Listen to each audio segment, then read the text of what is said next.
Est-ce que vous avez des questions?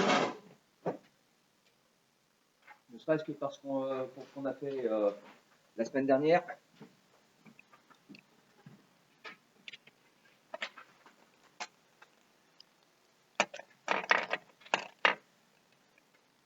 Donc vous l'avez remarqué, hein, c'est exactement la même idée que pour la chute libre ou que le mouvement de la particule chargée. En fait, ce qu'on a fait la semaine dernière, c'est un exercice corrigé. Un exercice théorique, mais un exercice quand même. Autrement dit, il n'y a aucune formule que vous pouvez prendre pour acquis. À chaque fois, il faut tout redémontrer. Les exercices traditionnels, autant que je puisse vous le dire, hein, à chaque fois je vous répète un peu la même chose, mais c'est on étudie un système, que ce soit une planète autour du Soleil, que ce soit un satellite autour d'une planète, que ce soit un satellite artificiel autour de la Terre, et on vous demande de refaire le même déroulé. Système, référentiel, repère de Freinet, bilan des forces, c'est l'interaction gravitationnelle, deuxième loi de Newton. Dans le repère de Freinet, on montre que le mouvement est uniforme et on trouve l'expression de la vitesse. Avec l'expression de la vitesse, on trouve l'expression de la période et la troisième loi de Kepler. Tout le temps, le même déroulé.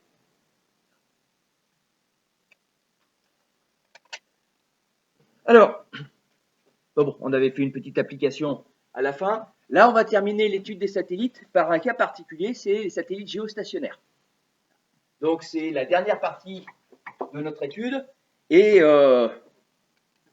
pour ceux d'entre vous qui sont un petit peu allergiques au côté extrêmement mathématique, c'est la dernière partie de la mécanique. Après, comme je vous l'ai dit, on fait les transferts de chaleur. Après, ce sera l'étude des ondes et de la lumière. Et tout ça, au niveau mathématique, c'est extrêmement simple, puisque c'est finalement des règles de 3, quoi, quelque part. Quand on a E égale h nu, bah, c'est une règle de 3 entre l'énergie et puis la fréquence de votre lumière. Donc, avant d'aborder les transferts de chaleur, une dernière partie sur ce qu'on appelle les satellites géostationnaires.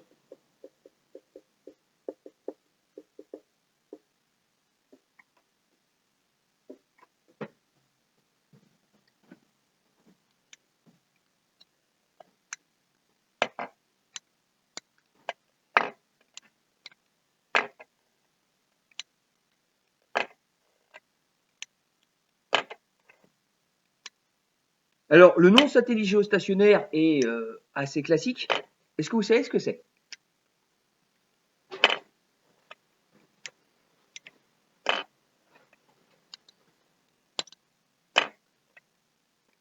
Oui.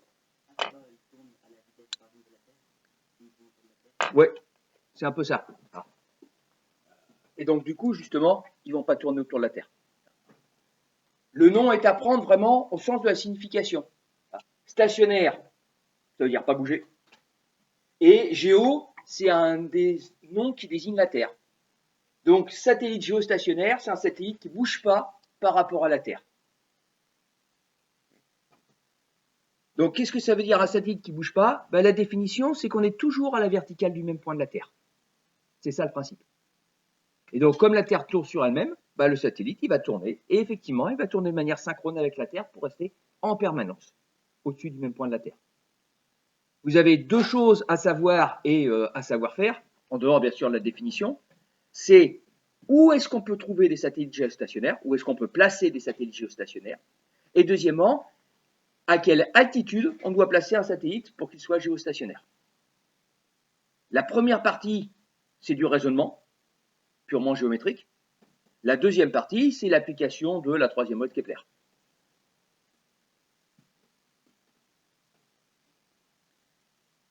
D'accord sur le principe? Alors, attention au niveau du vocabulaire. Les quelques exercices de bac qui ont porté là-dessus, c'était rarement des satellites géostationnaires. C'était des satellites, ils étaient stationnaires, mais au-dessus de Jupiter, au-dessus de Saturne. Et, je ne vais pas me souvenir d'un truc au niveau de Mars. Ce qui fait que le nom change. Quand vous êtes stationnaire au-dessus de Saturne, c'est un satellite saturno-stationnaire. Si vous êtes stationnaire au-dessus de Jupiter, ça devient un satellite. Alors, quand on ne connaît pas le nom, on fabrique Jupitero-stationnaire. Le terme technique, c'est Juvéo-stationnaire.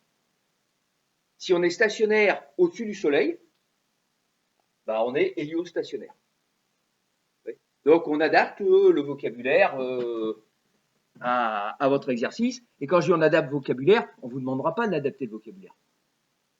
c'est l'énoncé qui vous dira on va étudier Saturne et on va étudier un satellite saturno-stationnaire. Et donc vous, stationno-stationnaire, boum, stationnaire par rapport à Saturne. D'accord sur l'idée? Alors, pardon, la définition.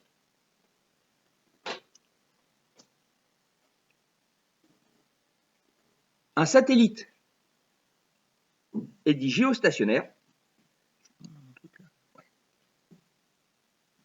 Un satellite est dit géostationnaire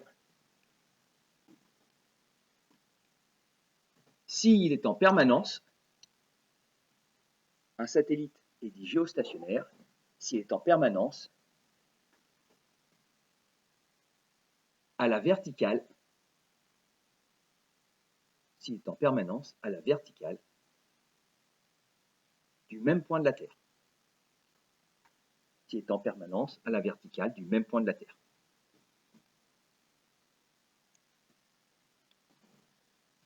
S'il est en permanence à la verticale du même point de la Terre.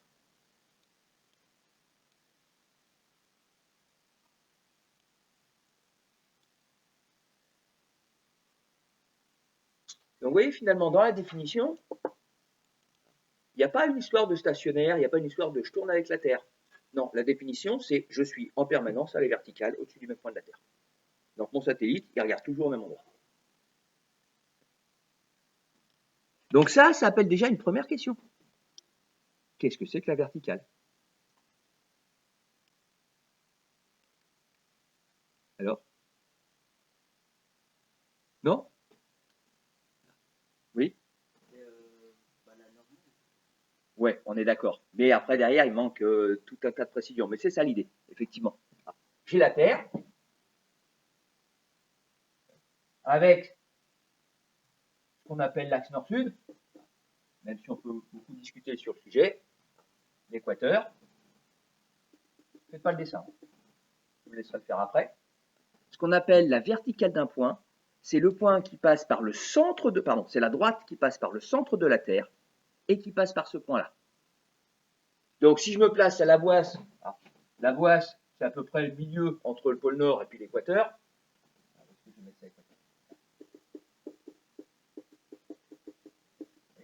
Là ici, j'ai le centre de la Terre. La verticale, c'est cette demi-droite.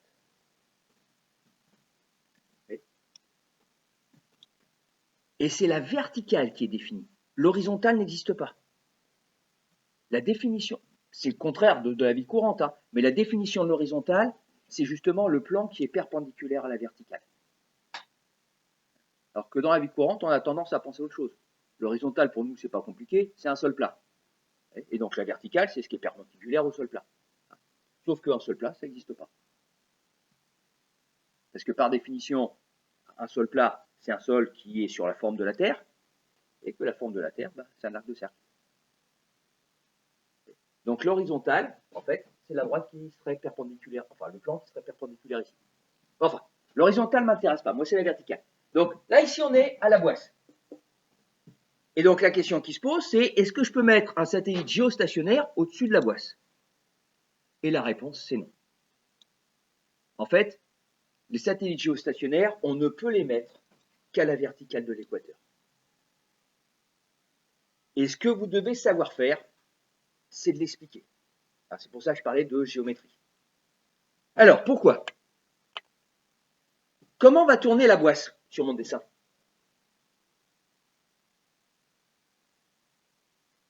Pas compliqué, hein? Qu'est-ce qu'elle fait la Terre au niveau de son axe nord-sud? Ouais, elle tourne. Et donc, qu'est-ce que fait la Boisse? Elle tourne. Donc, quel est le mouvement de la Boisse en 24 heures? Le mouvement de la Boisse de 24 heures, c'est ça. C'est ça l'idée, hein? Il ne faut pas aller chercher quelque chose de très compliqué. C'est la Boisse qui tourne avec la Terre. Ce qui fait que la verticale de la Boisse, disons ici le jour, et ici la nuit, c'est celle-là. Donc si je place mon satellite géostationnaire quelque part au-dessus, mettons par exemple ici, s'il veut être tout le temps à la verticale de la Boisse, il faut effectivement qu'il tourne avec la Boisse. Donc il soit là, il faut qu'il soit là, et donc en permanence au-dessus de la Boisse, ça vous fait ce genre de trajectoire. Et là, si mon satellite il tourne comme ça, c'est bon. Sauf que mon satellite, il ne peut pas tourner comme ça. Autour de quoi il doit tourner le satellite? Eh, c'est ce que je disais à vos camarades la semaine dernière. On fait plein d'équations. Après, vous savez plus ou moins les reproduire. Mais en fait, la difficulté, c'est pas de faire que les équations, c'est de comprendre ce qui se passe. Les équations, c'est des maths. Alors, vous êtes plus ou moins doué en maths, vous aimez plus ça, plus ou moins, vous avez plus ou moins travaillé ça. Mais finalement, quelque part, les maths, une fois qu'on sait faire, on fait. Mais il faut savoir à chaque fois choisir les bonnes mathématiques. Et pour choisir les bonnes mathématiques, il faut comprendre ce qu'on fait. Donc, au niveau du satellite, hein, vous vous rappelez, satellite, système référentiel repère, interaction gravitationnelle, F égale moins G, masse, ici ce serait masse de la Terre, masse de satellite sur la distance Terre-satellite au carré, fois le vecteur unitaire qui va de la Terre jusqu'au satellite. Et donc, on a vu avec la première loi de Kepler que les satellites, on avait travaillé avec les planètes, mais j'ai dit que ça pouvait s'étendre, les satellites tournaient autour de l'objet qui était au centre avec un mouvement qui était une ellipse. Et nous, pour simplifier le calcul, parce que les ellipses c'est compliqué à étudier, on a dit bon, les ellipses d'accord, on va commencer par étudier les cercles. Donc mon satellite, il fait un mouvement circulaire autour de la Terre. Est-ce que là, il fait un mouvement circulaire autour de la Terre? Ou plus exactement, qu'est-ce que ça veut dire autour de la Terre? Non? Ouais? Ouais. Du mouvement. Et voilà. Tourner autour de la Terre, ça veut dire tourner autour du centre de la Terre. Donc si mon satellite, à un moment, il est là, quand il va tourner jusqu'ici. Il va tourner comme ça.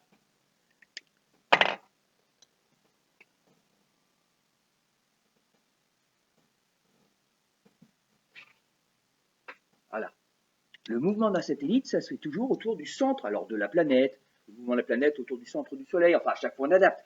Mais ça me fait un mouvement elliptique, si on prend les lois de Kepler, circulaire, si on prend le travail que l'on a fait pour simplifier, autour du centre de votre planète ou de votre étoile.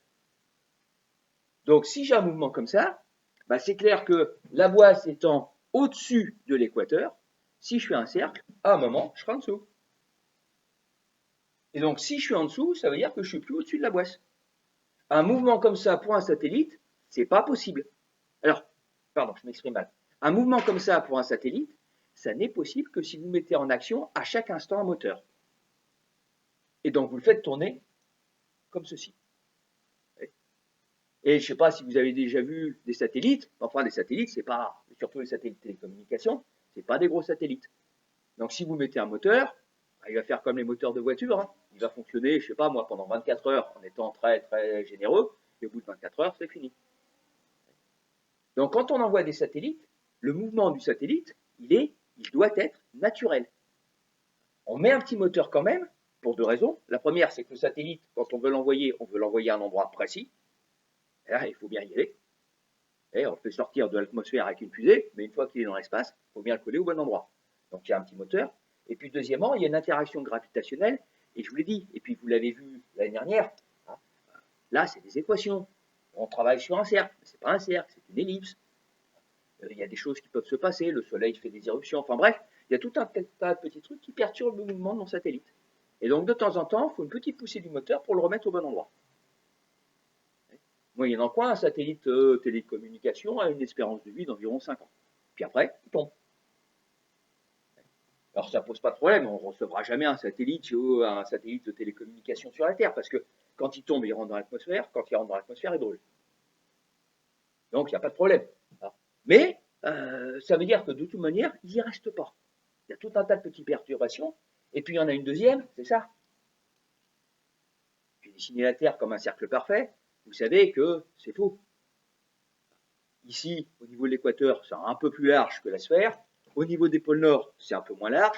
Et de toute manière, un peu partout, vous avez des systèmes de bosses. On a tous en tête que l'océan, c'est plat. On oublie complètement que l'océan, c'est pas plat. Et je ne parle pas des vagues, je parle de la surface.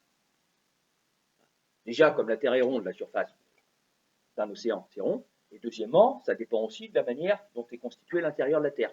Donc vous avez des endroits, je pense à un endroit qui a entre l'Inde et puis l'Afrique, enfin, et Madagascar, vous avez un truc qui fait 1500 km de diamètre, 200 mètres de profondeur.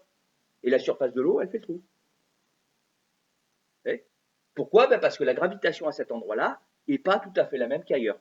Donc si la gravitation n'est pas tout à fait la même qu'ailleurs, quand je mets un satellite qui passe au-dessus de là, le satellite ne reçoit pas la même interaction gravitationnelle.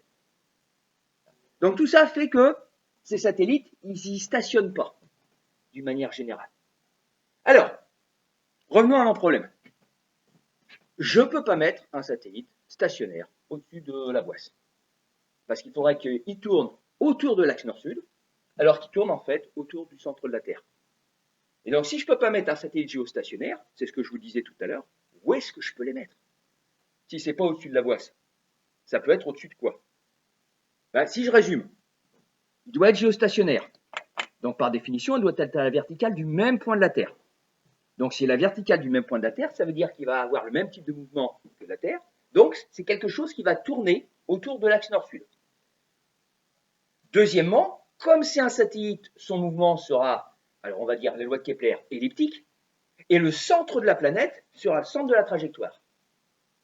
Où est-ce que je vais trouver quelque chose qui tourne autour de l'axe nord-sud et autour du centre de la Terre? Oui? Ouais, pourquoi? C'est juste, hein, c'est exactement ça. Voilà. Parce que l'équateur, quelque part, c'est le point d'intersection des plans de la Terre avec l'axe nord-sud. Le centre de la Terre, il appartient à l'axe nord-sud. C'est le seul endroit où le centre de la Terre appartient à l'axe nord-sud et on peut donc tourner autour du centre de la Terre en même temps qu'on tourne autour de l'axe nord-sud. Donc, mon mouvement du satellite géostationnaire, il sera à la verticale de l'équateur. Donc, je vais avoir quelque chose qui va me faire ça.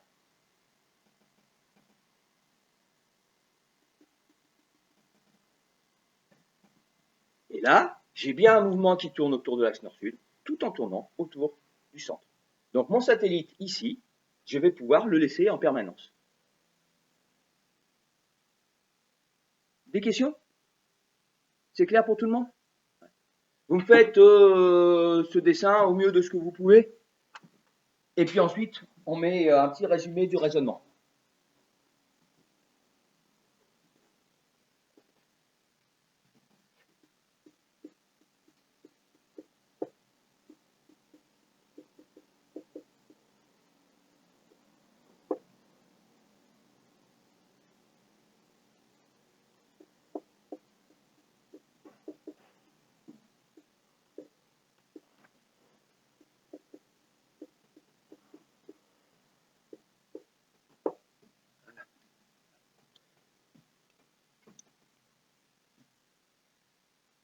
Bon, vous embêtez pas avec des compas pour faire des cercles et tout. Si vous préférez, vous le faites, hein. Mais on ne vous demandera pas de faire un schéma bien circulaire, tout simplement parce que ça prend du temps et qu'on ne vous mettra jamais le jour du bac les points en fonction du temps que ça prend.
Ça y est, c'est bon?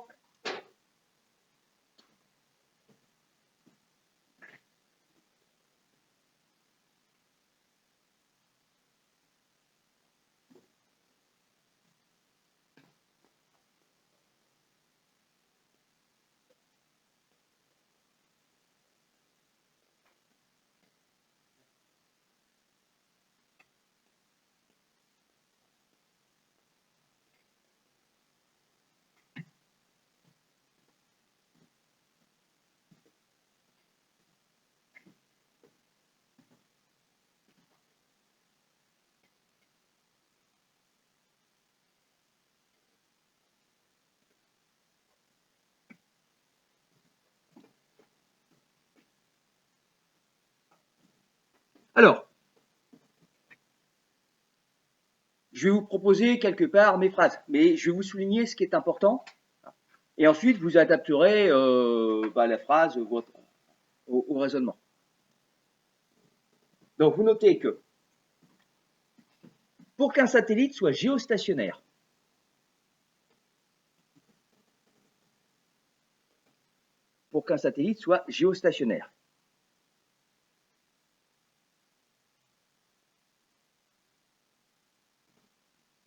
il faut qu'il tourne.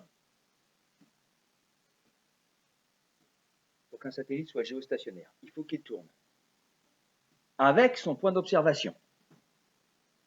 Il faut qu'il tourne avec son point d'observation.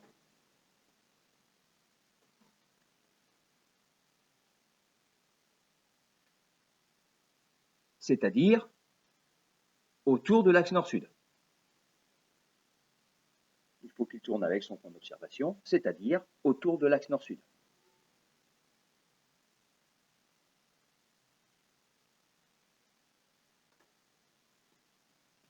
En tant que satellite de la Terre,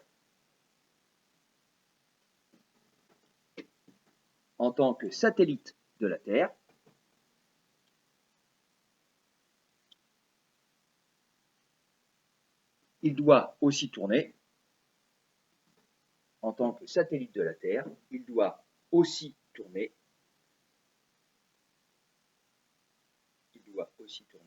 autour du centre de la Terre. En tant que satellite de la Terre, il doit aussi tourner autour du centre de la Terre.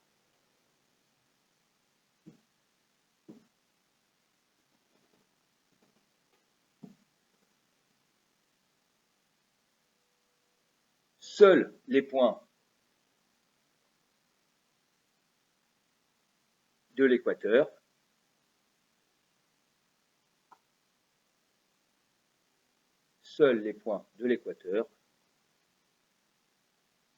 font ces deux mouvements. Seuls les points de l'équateur font ces deux mouvements ensemble. Seuls les points de l'équateur font ces deux mouvements ensemble.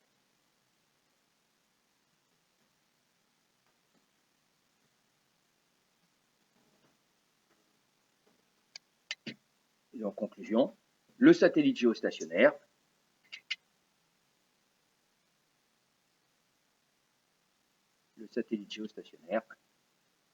doit être à la verticale. Le satellite géostationnaire doit être à la verticale d'un point de l'équateur. Doit être à la verticale d'un point de l'équateur.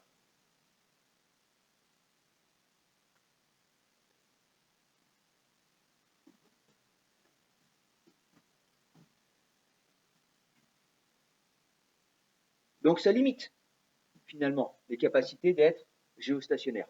Alors ce qu'on va voir, c'est que finalement l'altitude du satellite géostationnaire est tellement importante que globalement parlant, ils peuvent surveiller la moitié de la Terre, tellement ils sont hauts. Donc ça les rend quand même utiles. L'orbite spécifique des satellites géostationnaires est très occupée. Alors après derrière, vous avez tout un tas de satellites entre guillemets espions, enfin militaires, que par définition on ne connaît pas. Mais il doit y avoir au moins une centaine de satellites à cet endroit-là. Alors, allons-y. Recherchons l'altitude. Et déjà, faites attention sur la forme de la question. Recherchons l'altitude d'un satellite géostationnaire. C'est quoi l'altitude? Ouais. Ouais, mademoiselle Lebrun. Et justement, c'est pour ça qu'il faut faire attention. C'est pas le satellite et le centre de la Terre. C'est le satellite et quoi? Eh ouais, la surface de la Terre. Ah. Quand on vous parle de l'altitude d'un immeuble, de la hauteur d'un immeuble, c'est par rapport à la Terre. Et vous savez que c'est pas une vraie hauteur. Ici, on est à une altitude, on est sur le 2e étage, disons, de 6 mètres. Ouais, 8 mètres. Mais on n'est pas à une vraie altitude de 8 mètres. Quand on dit que c'est la hauteur par rapport au sol, en fait, on dit quoi exactement? C'est pas le sol. Ouais, mais plus précis encore que ça, parce que mon bâtiment, ça dépend où il est. Ouais, et donc? Eh ouais. En fait, on a décrété un niveau 0 qu'on appelle le niveau de la mer, qui n'est pas le niveau de la mer. En fait, on a décrété un niveau 0, et là on revient un petit peu à ce que je vous disais, un niveau 0 qui correspond à une altitude à partir de laquelle on a une certaine attraction terrestre. Vous savez, le petit g égale 9,8 là. 9,82 si on est précis. Donc, ce qu'on appelle le niveau 0, c'est l'endroit où vous avez un petit g égale 9,82 pile. Et tout le reste, c'est au-dessus. Sauf erreur de ma part, mais je peux me tromper, la Boisse est à peu près à 70 mètres au-dessus du niveau de la mer, entre guillemets. Donc nous, quelque part, notre altitude, c'est 78. Alors pourquoi je vous dis ça? Eh bien parce que ce qu'on va vous demander, c'est la question telle que je vous l'ai posée, même si je ne vous l'ai pas fait écrire, mais ce qu'on va vous demander, c'est l'altitude. Ce que vous allez calculer, ce n'est pas l'altitude. Dans nos formules, dans notre manière de faire, ce qu'on a, c'est la distance entre le centre du satellite et le centre de la planète. Donc ce que nous, on va calculer avec nos équations, c'est cette distance-là. Centre de la planète, centre du satellite. Parce que l'interaction gravitationnelle, c'est comme ça qu'elle se calcule. Moins g, masse du satellite, masse de la Terre, sur la distance entre le satellite, le centre du satellite et le centre de la Terre au carré, etc. Donc on va calculer cette distance-là, et il faudra penser à finir pour calculer cette distance-là. Cette distance-là, c'est quoi? Oui? Ouais, c'est le rayon de la Terre. Donc ça, on vous le donnera. Donc il faudra penser à terminer. Voilà. Alors, donc deuxième partie.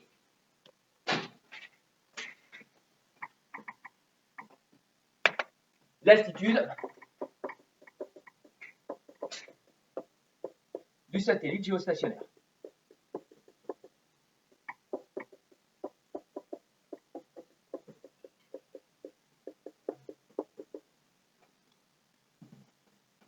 Vous vous rappelez de ce que je vous ai dit tout à l'heure? Je fais mon travail avec le satellite géostationnaire. Si on vous demande de mettre un satellite juvéostationnaire, donc au-dessus de Jupiter, c'est les mêmes calculs, c'est les mêmes expressions. Ce n'est pas la même application numérique, mais l'idée c'est toujours la même.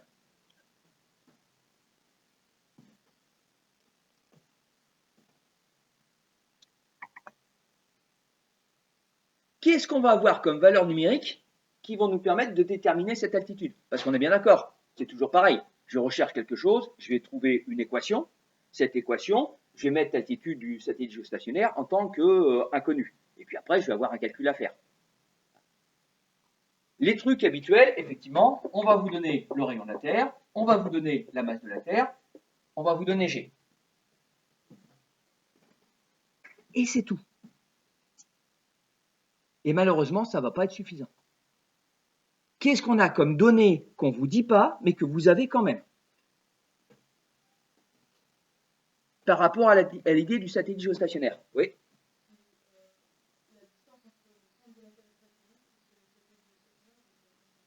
Ouais.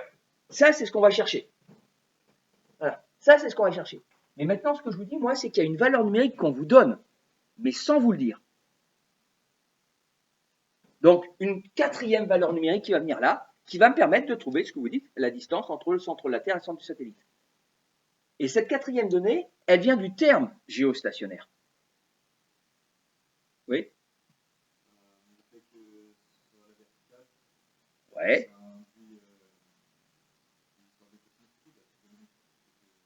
Alors ça va marcher aussi ça, mais ça va nous faire un calcul, et donc un peu plus compliqué. Et donc cette histoire de trigonométrie, c'est pas ça que je vais utiliser. C'est encore plus simple que ça. Et c'est pour ça que quand vous commenciez, ça m'allait bien. Si je suis à la verticale du même point de la Terre, et surtout que je veux y rester, ça veut dire que je vais tourner. Ouais, et donc je vais tourner en combien de temps? Eh ouais, en 24 heures. Quand on est un satellite géostationnaire, on fait son tour complet en 24 heures, parce que la Terre fait le tour complet en 24 heures. Et que moi, si je suis toujours à la verticale du même point, je vais tourner avec ce point, et que si ce point il met 24 heures pour faire un tour complet, moi je mettrai 24 heures. Je serai plus rapide que le point. Parce que ici, mon point ici, il va faire un tour avec un rayon relativement petit, alors que là, c'est clair, il fera un tour qui est plus grand. Donc mon satellite, il faudra qu'il aille plus vite que la Terre, parce qu'il va décrire une distance plus importante. Mais il va tourner en même temps, donc il va tourner en 24 heures. Donc ce que je vais avoir, c'est ce que j'ai noté dans le cours précédent, avec un T majuscule, c'est la période de la Terre.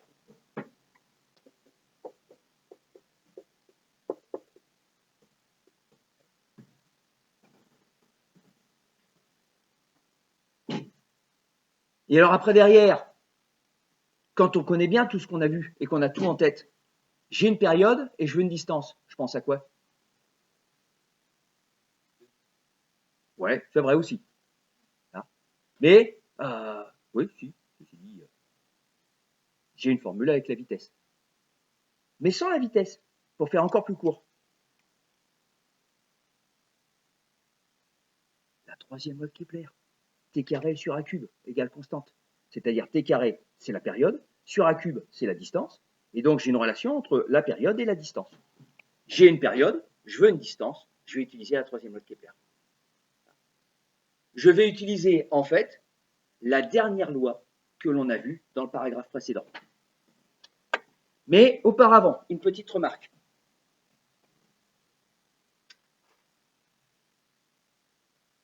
Avant de faire tout ceci, on vous aura demandé, en tout cas ça a toujours été comme ça dans tous les exercices de bac que j'ai vus sur les satellites, qu'ils soient géostationnaires ou pas, on vous a demandé systématiquement de refaire tout ce qu'on a fait dans le paragraphe.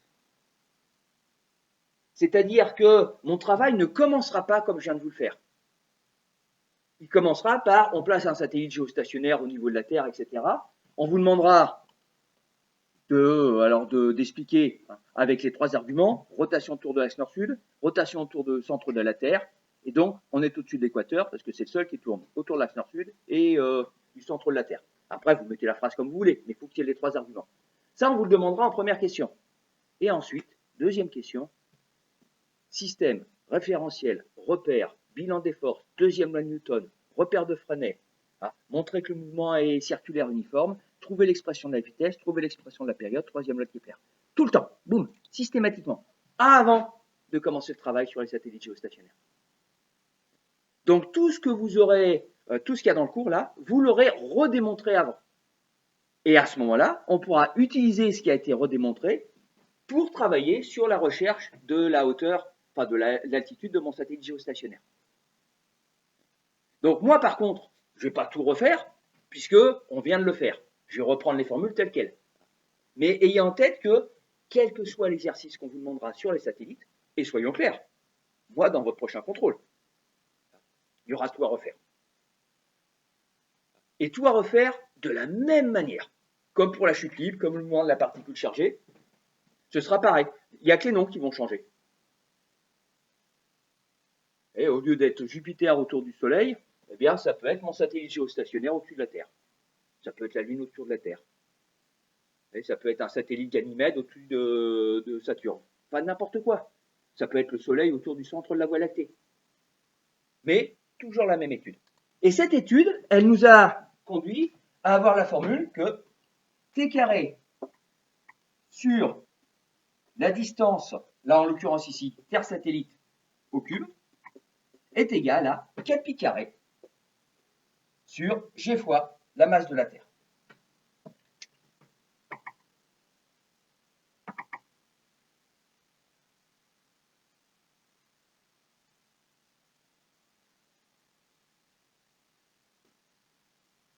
Alors, j'adapte ma formule à la Terre et aux satellites. Nous, c'était avec Jupiter et le Soleil.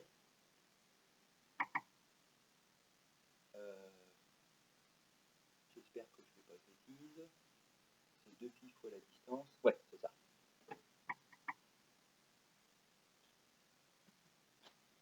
Bon, bah regardez. C'est fini. Ça va être un peu compliqué, mais globalement, T, je l'ai. G, je l'ai. Masse de la Terre, je l'ai. Donc rien que l'écriture de ça, je dis bon, voilà, terminé. Il n'y a plus qu'à isoler ma distance Terre-satellite. Avec seulement un petit problème par rapport à ce qu'on a l'habitude de faire, c'est qu'elle est au cube. Autant vous savez enlever une racine, enfin un carré avec une racine carrée, autant le cube, vous vous rappelez, hein, on a vu ça avec la loi de Kepler, ça fait la racine cubique. Donc il faut se souvenir comment on fait la racine cubique sur la calculatrice. Alors, on va en reparler tout à l'heure. Mais voilà.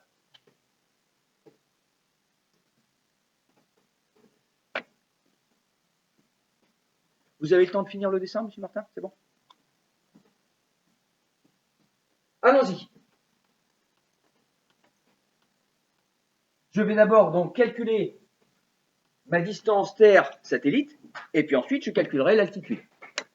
Donc là, ici, il faut que je fasse un espèce de produit en croix à l'envers.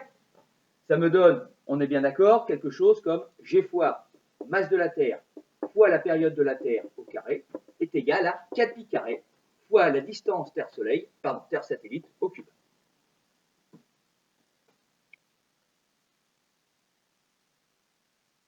Vous vous souvenez qu'au niveau mathématique, lire de gauche à droite, lire de droite à gauche, c'est pareil.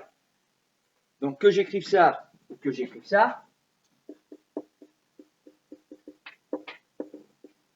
c'est pareil.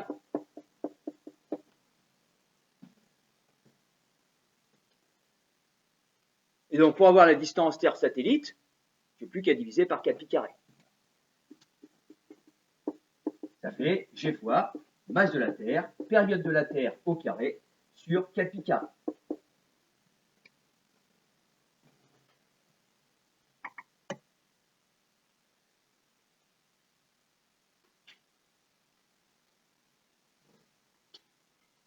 J'en ai parlé avec vos camarades la semaine dernière, mais même si c'était sur la vidéo, j'aimerais insister sur ça.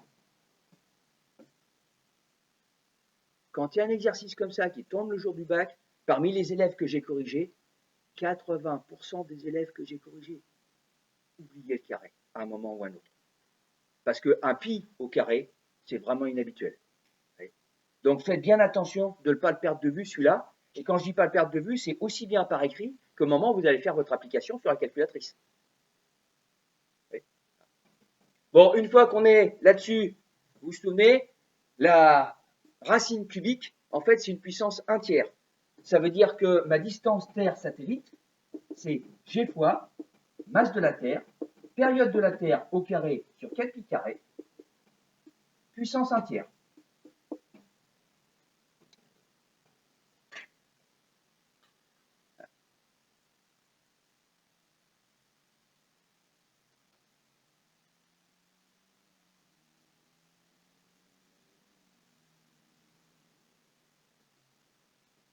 Ça veut dire que vous, sur votre calculatrice, vous mettez l'espèce de petit chapeau là, en général, qui traduit la notion de puissance, et puis vous mettez puissance 1/3.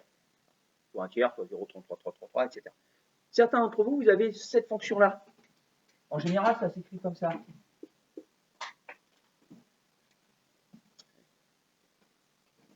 Ça, c'est le symbole pour une racine, ce qu'on appelle en maths une racine énième. Donc, si vous avez ce symbole-là, en écrivant dans le petit carré libre le 3, vous avez une racine cubique. Mais ce n'est pas le cas de toutes les calculatrices.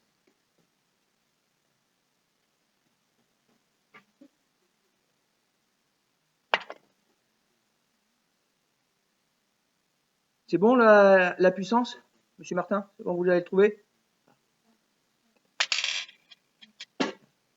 Le modèle Lebrun, c'est bon? Ouais. Alors, il reste une chose. Ça a l'air de rien, mais L, c'est combien? Presque. Alors, vous avez raison, mais il manque un petit quelque chose. Alors, je vais vous aider. Est-ce que je mets 24? C'est, et ouais, c'est pas en heures, c'est en quoi? En secondes. Donc la période, c'est 24 heures, et il faut penser à la mettre en secondes, le 86 400. Attention, parfois, on vous donne la valeur de la période. Et même si elle vous le surprend, quand c'est marqué dans l'énoncé, vous mettez celle de l'énoncé. Pourquoi je vous dis ça? Parce qu'en fait, la rotation de la Terre, c'est pas 24 heures. C'est 23 heures, 56 minutes et des poussières. Hein. Autrement dit, c'est, que je dise pas de bêtises, si c'est 24 heures, c'est 86 400, et normalement, c'est 86 160. Quelque chose comme ça. Oui. Donc, on perd 240 minutes, on perd 240 secondes, 4 minutes, oui, c'est à peu près ça. On a une rotation de la Terre qui est un peu plus de 23 heures 56 minutes. En sachant que, en fait, c'est pas vrai. Il n'y a que 3 jours qui font 24 heures dans l'année. Vous avez certains jours qui font plus d'une demi-heure, hein, 24 heures 30. Vous avez des jours, par exemple, qui font que 23 heures 40 et des poussières de minutes. Enfin, c'est pas ça qui m'intéresse ici. Ce qui fait que, globalement, ça vous fait ceci. 6,67 10 puissance moins 11 fois 6 10 puissance 24 fois 86 400 qu'on n'oublie pas de mettre au carré. Là aussi, c'est souvent oublié. Que divise le 4 pi au carré et le tout à la puissance 1 tiers. Ah. Et pour ceux qui regardent, on n'oublie pas la puissance 1 tiers.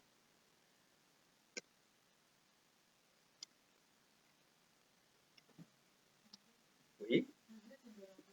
Oui. Ah. Pour ça, là, on vous donnera ça. Il est possible, parce que... ouais, non, pas vous. Je pense pas. Non. Mais normalement, il y a marqué aussi qu'on doit avoir accès à des valeurs de culture générale. Enfin, ça ne veut rien dire, hein, culture générale. Mais ça veut dire que si la personne a oublié d'écrire les valeurs numériques, c'est de votre faute. C'est discutable. Mais voilà, concrètement, ça veut dire ça. Donc voilà, la période de la Terre, vous êtes quand même plus ou moins censé savoir que ça fait un tour complet en 24 heures et que vous devez le mettre en secondes. Mais tous les exercices que j'ai vus au bac, jusqu'à présent, la période de la Terre vous était donnée. Donc, il ne devrait pas y avoir de problème. Par contre, G, masse de la Terre et rayon de la Terre, ça vous est donné. D'ailleurs, que je mette l'AG et MT, je vous l'ai mis. Le rayon de la Terre, je le mets ici. C'est 6370 km. Ça ne fait pas partie des choses que vous devez savoir. Trouvez-moi, faites-moi l'application numérique. Parce que ça a l'air de rien ce truc-là, mais sur la calculatrice, c'est pas si simple que ça à faire.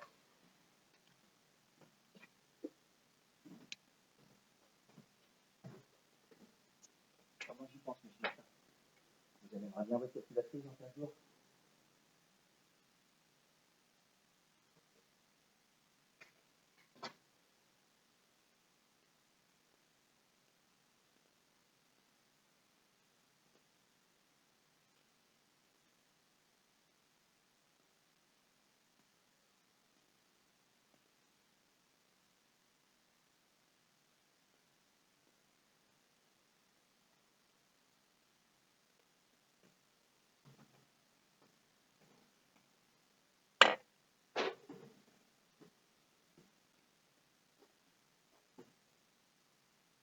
Oui. Bonne question. Et la bonne réponse, c'est pourquoi? Voilà, vous avez quoi au moins. Mais on est bien d'accord que dans le cas de cette application, j'en ai pas besoin. C'est dans un deuxième temps simplement que j'en ai besoin. Donc combien vous m'avez trouvé?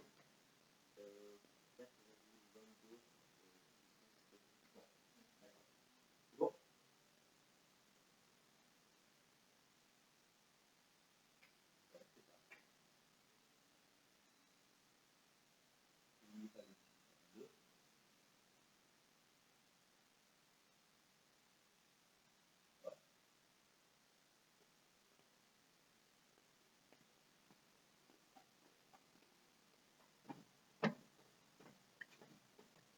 Allez, je ne vais pas m'embêter avec les détails.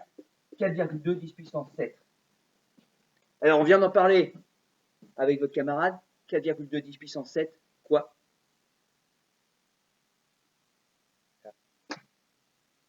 Attention, c'est une distance. Ouais, bien faire attention, des mètres. C'est pour ça que je vous embête avec les unités quand on fait les calculs. Parce que si je vous embête avec les unités quand on fait les calculs, ça vous permet de savoir quelle est l'unité du résultat. Les unités standards, c'est mètres, secondes et kilogrammes. Point barre. Enfin, point barre. Il y en a d'autres, mais pour la mécanique, c'est mètres, secondes et kilogrammes. Donc, si vous calculez une distance, le résultat est en mètres. Si je calcule un temps, le résultat est en secondes. Si je calcule une masse, le résultat est en kilogrammes. C'est l'avantage, on n'a pas à s'embêter avec les unités.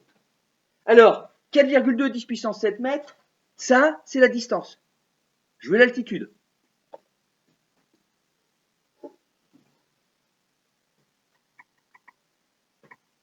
Alors, il y a différentes manières de noter l'altitude.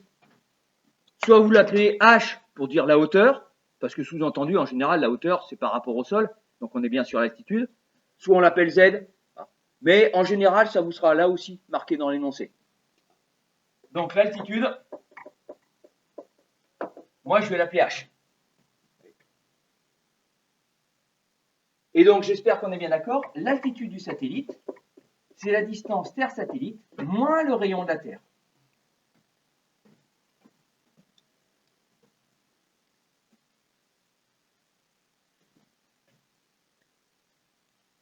Et donc il faut faire attention que le rayon de la Terre vous sera donné en kilomètres. Donc il faudra bien penser à faire la conversion.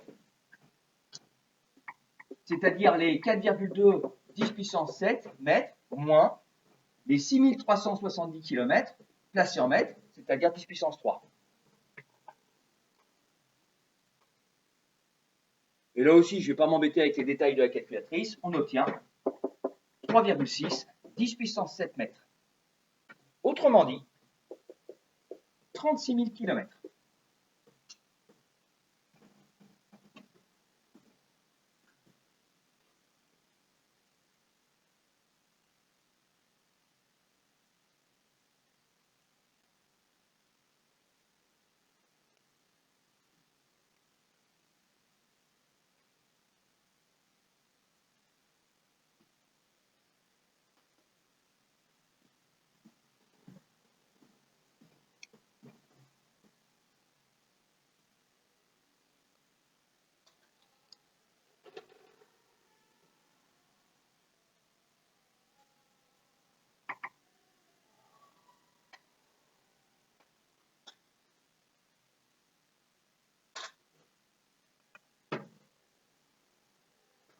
Alors, plusieurs petites choses.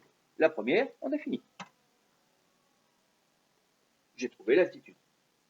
Et comme je vous disais tout à l'heure, quel que soit votre exercice, de toute manière, on fera toujours pareil. Deuxième petite chose, alors après, c'est peut-être un problème personnel, vous êtes peut-être moins concerné que moi là-dessus, mais 3,6, 10 puissance 7 mètres, moi, ça ne me dit rien du tout. 36 000 km, je comprends. Ça, j'ai du mal. C'est pour ça que je convertis en kilomètres. Ça a l'air de rien, mais oui.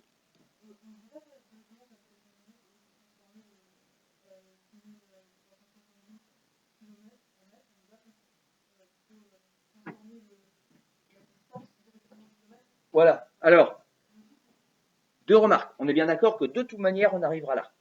Parce que forcément ici, je dois mettre tout dans les unités standards. Donc mon résultat à la calculatrice appliqué avec la formule, c'est des mètres. Par contre, effectivement, ici, alors là, je vous réponds à titre personnel, que je transforme lui en mètres ou lui en kilomètres, vous faites quelque part ce que vous voulez. La seule chose qui me ralentit un petit peu par rapport à ça, et c'est pour ça que je le fais sous cette forme-là, c'est par qui vous allez être corrigé le jour du bac. Et comme on ne sait pas trop, dans le doute, je fais un premier calcul avec les unités standards, parce que là, je suis sûr que j'aurai tous les points. Vous pouvez tomber sur quelqu'un qui veut que ce soit dans les unités standards, quelle que soit la raison. Une des raisons les plus importantes, c'est vous tombez sur quelqu'un, et là, cette année en plus, vous y avez le droit, personne qui n'a jamais fait de terminale. Et à qui on va demander de corriger le bac quand même. Donc cette personne-là, qu'est-ce qu'elle va faire? C'est pas qu'elle est incompétente. C'est-à-dire, si elle est professeure en lycée, elle est capable d'enseigner en terminale. Mais cette personne-là n'a pas l'habitude. Donc cette personne, qu'est-ce qu'elle va faire? Elle va prendre le corrigé qu'on lui donne, parce qu'on a un corrigé avec un barème. elle va regarder ce qui est écrit sur le corrigé, elle va regarder ce qui est écrit sur votre copie. Si les deux se ressemblent, vous avez tous les points. Si les deux ne se ressemblent pas, vous pouvez perdre des points. Ouais. Et sur le barème, c'est sûr que c'est écrit ça. Ouais. Donc c'est pour ça, je suis un peu prudent. C'est la phrase que je vous dis depuis le début de l'année. La meilleure manière de gagner des points en contrôle, c'est de commencer par éviter d'en perdre. Ouais. Et donc après, moi je transforme. 36 000 km, vous vous rendez compte? Presque 5 fois le rayon de la Terre. C'est très loin. Vous avez une idée de... Bah tiens, la station spatiale, vous la connaissez tous. Elle est à quelle altitude, la station spatiale? Là, on a dit qu'on la met en dehors de l'atmosphère pour qu'elle ne soit pas freinée, etc. Elle est en gros à 800 km, la station spatiale. 36 000 km. Les satellites dont je vous parlais tout à l'heure, les satellites téléphones, c'est du 300 km. J'ai dit qu'il y a une petite centaine de satellites au niveau de l'orbital, mais objectivement, j'en sais rien. La plupart des satellites qui sont là-bas, c'est les militaires, donc par définition, ils sont secrets. Mais il y en a une petite centaine. Sur les autres, il y en a plusieurs milliers. Et quand je dis il y a plusieurs milliers, c'est pas qu'il y a plusieurs milliers de satellites, c'est qu'il y a plusieurs milliers de trucs qui tournent. Parce qu'un satellite, je vous ai dit, quand il a fini, il retombe sur Terre. Ouais, mais quand il retombe sur Terre et qu'il brûle, la plupart du truc, c'est du métal. Ça brûle, enfin en partie seulement. Donc là-haut, avec nos satellites, on a des boulons, on a des petits morceaux d'antennes qui ont été cassés et puis qui n'ont pas été complètement brûlés. On a tout un tas de petits trucs qui ne sont pas très, très grands et qui font du centimètre et même parfois du millimètre et qui circulent. Et mine de rien, quand il y a un astronaute qui passe là-dedans, il a intérêt à faire gaffe. Parce que ça circule, mais on est en plusieurs centaines, enfin on est à de l'ordre du kilomètre par seconde. Donc ça circule vite. Donc quand vous prenez un boulon qui est envoyé à, je sais pas, je dis n'importe quoi, 100 mètres par seconde, ça fait mal. Énergie cinétique, 1,5 de MV2, le M est petit, d'accord, mais le V au carré, quand c'est 100 mètres par seconde, ça vous fait 10 000. Donc, voilà. Et c'est pour ça qu'il y a assez peu de satellites à cet endroit-là, tout simplement parce que ça coûte énormément cher de l'envoyer à cet endroit-là. 36 000 km, faut y aller. Voilà, fin de notre partie mécanique. Prenez 5 minutes de pause et puis on passe à la chaleur. Enfin, à ce qu'on appelle la thermodynamique.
Allez. Alors, une petite remarque d'abord. C'est notre dernier chapitre, théoriquement. C'est-à-dire qu'au niveau de votre programme, je vous l'ai dit en début d'année, je ne sais pas si vous vous souvenez, votre programme a été découpé en deux parties. Une première partie du programme de physique qui correspond à ce sur quoi vous serez interrogé pendant l'épreuve, la fin mars, si cette épreuve est maintenue. Et puis la deuxième partie du programme qui va correspondre à ce qu'on va faire une fois que l'épreuve sera passée. Donc là, on est sur la thermodynamique et les parties du programme qui ont été retirées de l'épreuve du bac, c'est toute la partie ondulatoire. Donc les ondes et la lumière.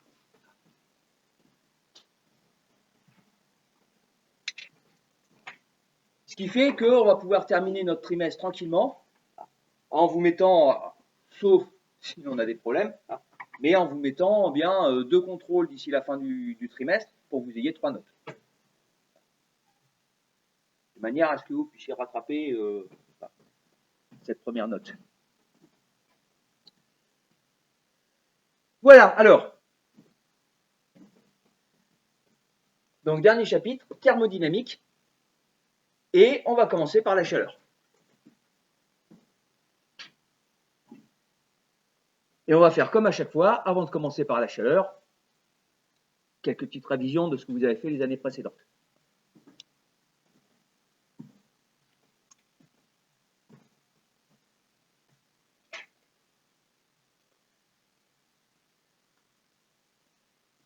Sans chercher un ordre précis. Qu'est-ce que vous avez en tête concernant la chaleur et les choses qui sont liées avec?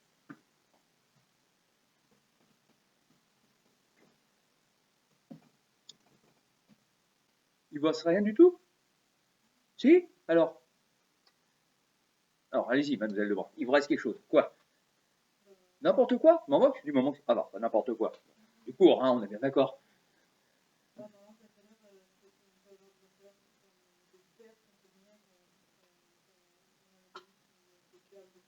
D'accord.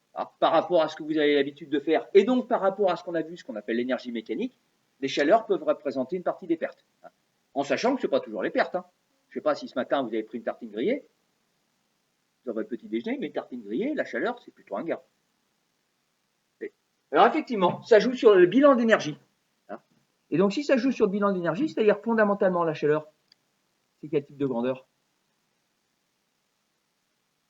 Si elle joue sur le bilan d'énergie. Et la chaleur est une énergie. Donc, donc la chaleur est une énergie. On remettra ensuite tout un petit peu en ordre. En général, la chaleur, on l'associe à quelle autre grandeur? Là, actuellement, on dit qu'il fait. Ouais, voilà. Et les degrés, c'est-à-dire la grandeur, c'est. Ouais, la température. Et les degrés, en l'occurrence, c'est des degrés quoi? Chez nous, Celsius. C'est quoi les autres degrés? Ouais. Et il y a quoi comme troisième unité? Ouais. Ouais. Alors, avec la subtilité qu'on a des degrés Celsius, des degrés Fahrenheit, mais il n'y a pas des degrés Kelvin. C'est des Kelvin. On a des degrés. Enfin, on en reparlera. Donc, chaleur, c'est une énergie. C'est lié à la température, qui peut se mesurer avec 3 unités standards. Alors, ceci dit, les distances aussi se mesurent avec des différentes unités. Quoi d'autre? Si je suis un peu plus précis maintenant.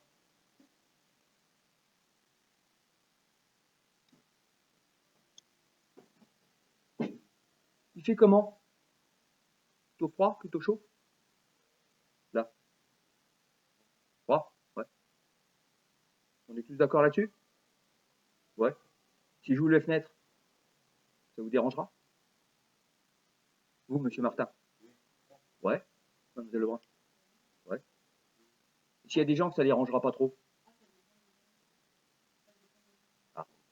Il y a la chaleur qui est une énergie. Cette énergie, on va faire des mesures, on va faire des applications à la chaleur que j'appelle objective. Et puis il y a la chaleur subjective.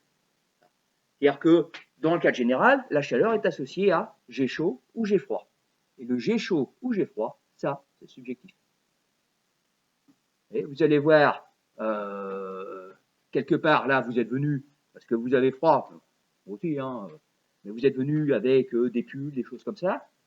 Quand vous allez sortir, les pulls, vous aurez envie de les enlever. Parce que tout à l'heure, en fin d'après-midi, enfin vers 4h, 5h, au moment le plus chaud de la journée, il fera presque 10 degrés.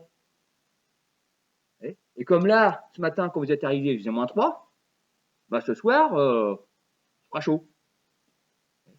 Il y a 3 mois, quand il faisait 10 degrés, bah, vous aviez froid. Hein, parce qu'il faisait 10 degrés, mais les autres jours, il en faisait 20.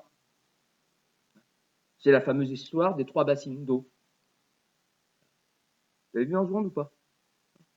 Alors, vous pourrez faire ça ce soir si ça vous amuse. Vous allez voir, vous prenez 3 bassines. Dans la première bassine, vous mettez de l'eau froide. Donc, robinet ouvert, eau froide. Deuxième bassine, vous mettez pareil, vous mettez le robinet eau chaude et puis vous mettez de l'eau chaude. Faites attention de ne pas mettre de l'eau trop chaude. Vous mettez de l'eau chaude. Et puis après, vous mettez votre robinet position milieu et puis vous avez une bassine d'eau tiède. Main gauche dans la bassine d'eau froide, main droite dans la bassine d'eau chaude. Vous attendez 2-3 minutes pour qu'il y ait l'équilibre thermique. C'est pour ça que la bassine d'eau chaude, il ne faut pas qu'elle soit trop chaude. Sinon, c'est désagréable. Et vous mettez les 2 mains dans la bassine d'eau tiède. Et la main gauche, qu'est-ce qu'elle va avoir? Chaud. Et la main droite, elle va avoir froid. Et vous allez avoir vos 2 mains qui sont dans la même eau. Et il y a une main qui vous dira il fait chaud, et il y a l'autre main qui vous dira il fait froid. Donc c'est bien que la sensation de chaud et froid, c'est quelque chose de parfaitement subjectif. Par contre, ce qui est objectif, c'est la température.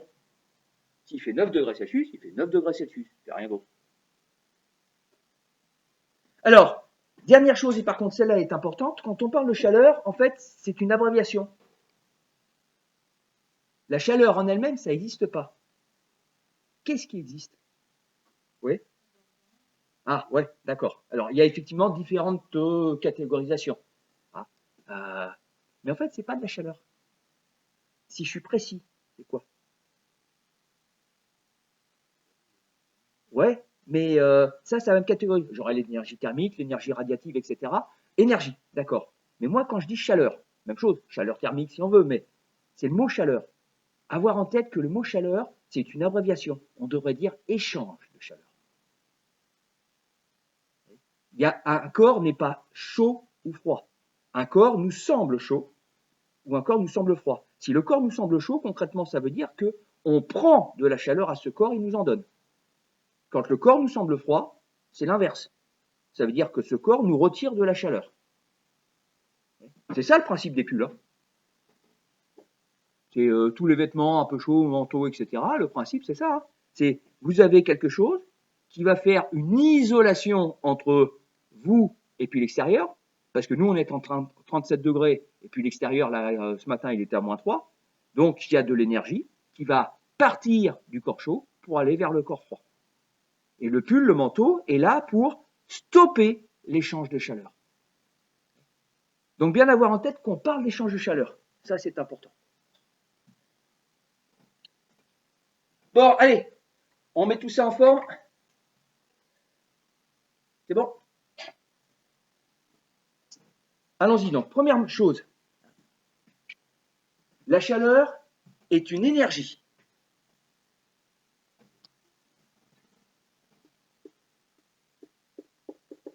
La chaleur est une énergie.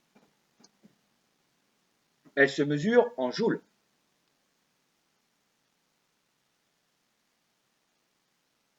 La chaleur est une énergie. Elle se mesure en joules. Donc symbole J majuscule.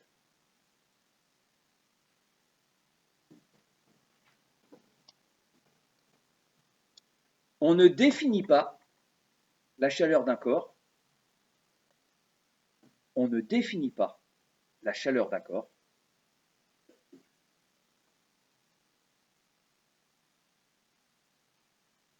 On ne définit pas la chaleur d'un corps. Mais ces échanges de chaleur, on ne définit pas la chaleur d'un corps, mais ces échanges de chaleur,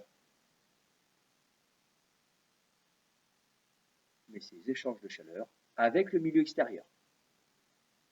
Mais ces échanges de chaleur avec le milieu extérieur. Je reprends la dénomination mécanique. Mais ces échanges de chaleur avec le milieu extérieur. On notera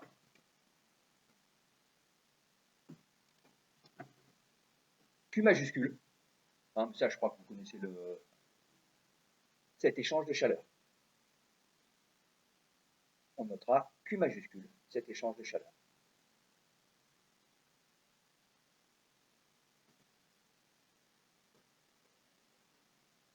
Donc je répète parce que c'est important, ayez bien en tête que cette lettre-là,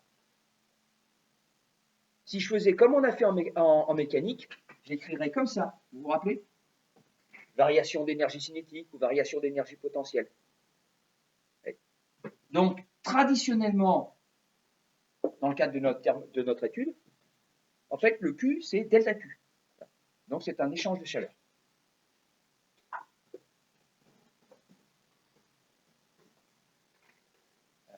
Donc, on a Q, cet échange de chaleur. Deuxième petite chose, unité joule. Qu'est-ce qu'on utilise aussi de temps en temps? Même si ce n'est pas l'unité standard. Oui. Ah, pas tout à fait d'accord avec vous. Le watt, c'est une unité de puissance. Ouais, alors il y aura le water, qui est une énergie. Mais en termes de chaleur, on n'utilise pas water. Oui. Ouais, alors non plus. Vous avez jamais regardé les colonnes nutrition que vous avez dans les yaourts, les aliments, les boîtes de conserve que vous achetez? Voilà, c'est les calories qu'on utilise aussi. Donc les calories, donc symbole CAL. Alors on est bien d'accord, comme c'est une unité dérivée, vous n'avez pas à la savoir par cœur. Une calorie, c'est 4185 joules.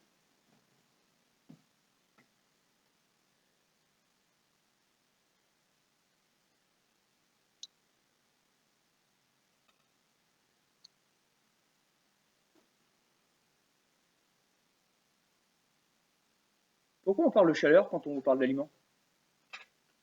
Curieux quand même. C'est-à-dire quand vous mangez des haricots, vous n'avez pas chaud. Enfin, si, vous avez chauffé, mais c'est pas ça l'idée. En fait, c'est pour mesurer l'énergie qu'il y a dans les aliments, et on part sur l'idée qu'on prend les aliments, et puis on les brûle, puis on regarde la chaleur que ça dégage. C'est pour ça qu'on l'exprime en calories. Parce qu'on part sur le principe que ce qui se fait dans notre corps, c'est ça.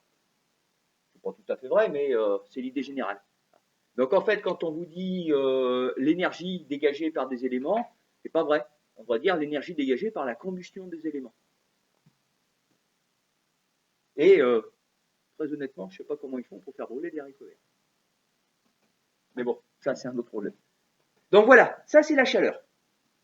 Deuxième élément, la température.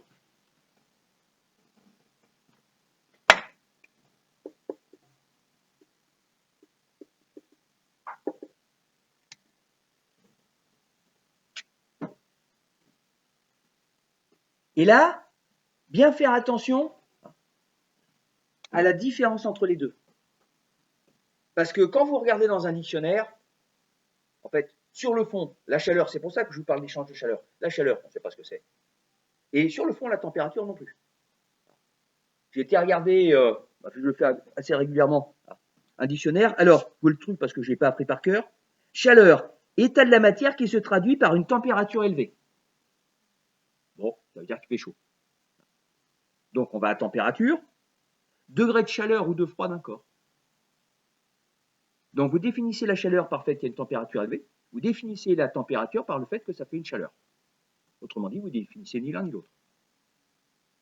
Tout simplement parce que, objectivement, on ne sait pas ce que c'est. C'est ce que je vous ai dit quand on a fait les rappels sur l'énergie. Comme la chaleur est une forme d'énergie, qu'on ne sait pas ce que c'est que l'énergie, on ne sait pas ce que c'est que la chaleur. C'est pour ça qu'on ne mesure pas la chaleur d'un corps. C'est pour ça que c'est subjectif. Par contre, on sait très bien mesurer les échanges de chaleur. Parce qu'effectivement, comme vous disiez tout à l'heure, les échanges de chaleur, j'en ai partout en termes de pertes dans les systèmes mécaniques. Et regarder les pertes d'un système mécanique, c'est tout simplement faire la différence d'énergie mécanique. Donc ça se fait facilement. Oui. Alors, donc tout ça pour vous dire que la température, on ne sait pas trop ce que c'est. Par contre, on a associé la température d'un corps à un phénomène physique. Et là, par contre, on sait bien le faire. La température. Vous l'avez vu ça ou pas? Ou est-ce que vous en souvenez? Non. La température d'un corps est directement liée à la vitesse d'agitation de ses molécules. Je suis parti sur un présupposé, les trois états de la matière, solide, liquide, gaz, etc. Ça, c'est bon pour tout le monde. Donc, même quand vous avez un truc comme ça, donc un solide, qui est définie par le fait que vos atomes ou vos molécules sont les unes à côté des autres et à des endroits qui sont bien stables, en fait, quel que soit votre corps, ces molécules qui le constituent, elles bougent un petit peu. Et donc, comme elles bougent, mécaniquement, quand on fait la définition, elles ont une vitesse. Et on relie cette vitesse à la température du corps. Plus un corps a une température élevée, plus les molécules qui le constituent vont bouger rapidement. C'est ça qui fait la différence entre les solides, les liquides et les corps gazeux. C'est que, et il faut imaginer un petit peu cette idée-là, j'ai mon corps solide, j'ai mes atomes, mes molécules qui bougent un petit peu. J'augmente la température. Ça veut dire qu'en gros, je leur donne de la chaleur. Donc, ils ont une énergie plus grande. S'ils ont une énergie plus grande, ils ont une énergie cinétique plus grande. Donc, ils bougent plus vite. Et qu'est-ce qui fait la différence entre le solide et quelque part le corps gazeux, si je laisse de côté un peu le liquide qui a un état intermédiaire, pas forcément toujours très clair, c'est que votre molécule de solide, elle bouge, mais elle bouge comme ça. Alors, globalement parlant, elle a une position moyenne sur laquelle, qui est à peu près fixe. Un corps gazeux, vous le savez, les molécules, elles bougent dans toutes les directions. Donc, elles bougent sur des grandes distances. Et le passage de l'un à l'autre, c'est quoi? C'est quand votre molécule solide finit par bouger tellement vite qu'avec les ricochets qu'il y a à droite et à gauche, hop, elle sort du solide. Et elle passe donc à l'état vapeur. Alors, un petit intermédiaire à l'état liquide, mais il n'est pas très très important. Dans la nature, le liquide, il y en a assez peu. Il y a surtout du solide ou du gaz. Voilà, donc ça c'est le phénomène physique, c'est la vitesse d'agitation des molécules. Et à mon sens, c'est quelque chose qu'il faut bien avoir en tête. Alors, vous avez étudié les... Alors, on va reprendre votre terme, les transferts thermiques en SI. Vous avez commencé à les étudier ou pas encore? Oui? Vous avez... En fait, vous avez fini?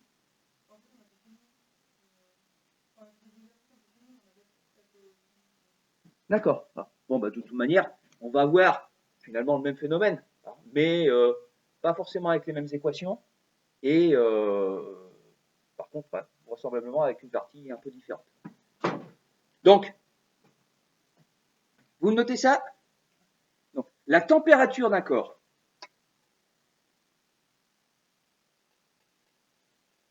va représenter, la température d'un corps va représenter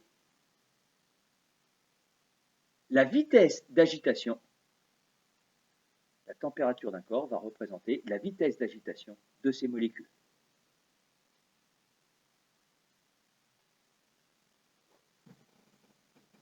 Alors, rajoutez entre parenthèses, même si ça paraît évident, je préfère quand même que ce soit marqué. Plus la température est élevée,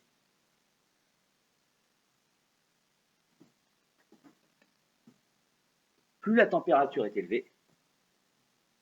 la vitesse est grande.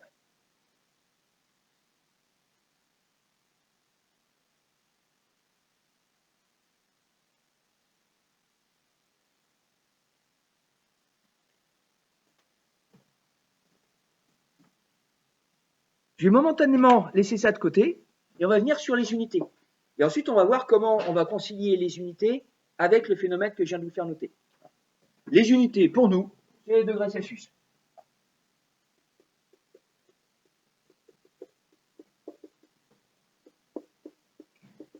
Symbole, un petit rond et un C majuscule.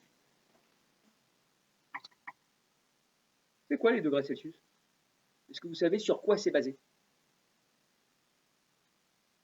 Qu'est-ce qu'il a fait, monsieur Celsius? Alors, ce qu'il faut avoir en tête, c'est que la température, c'est un phénomène compliqué. Et donc, on a mis beaucoup de temps à développer des thermomètres. Ça a été un des gros trucs, oui.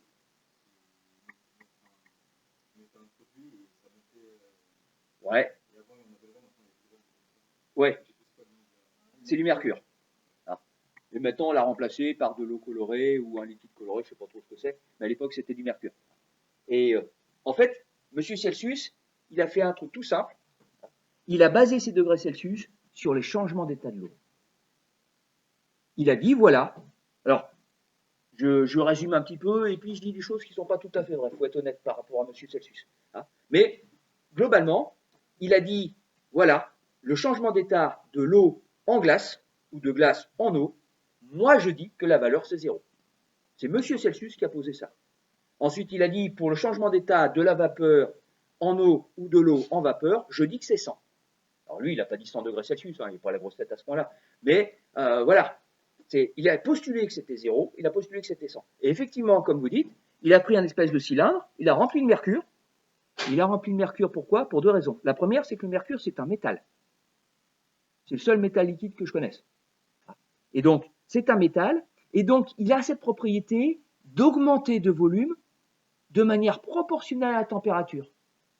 Plus la température est élevée, plus le volume de mon métal est élevé. Donc, M. Celsius, qui connaissait cette propriété, il a mis du mercure dans un cylindre. Alors, il n'a pas rempli le cylindre, il a mis du mercure, et ensuite, au-dessus, il a fait le vide.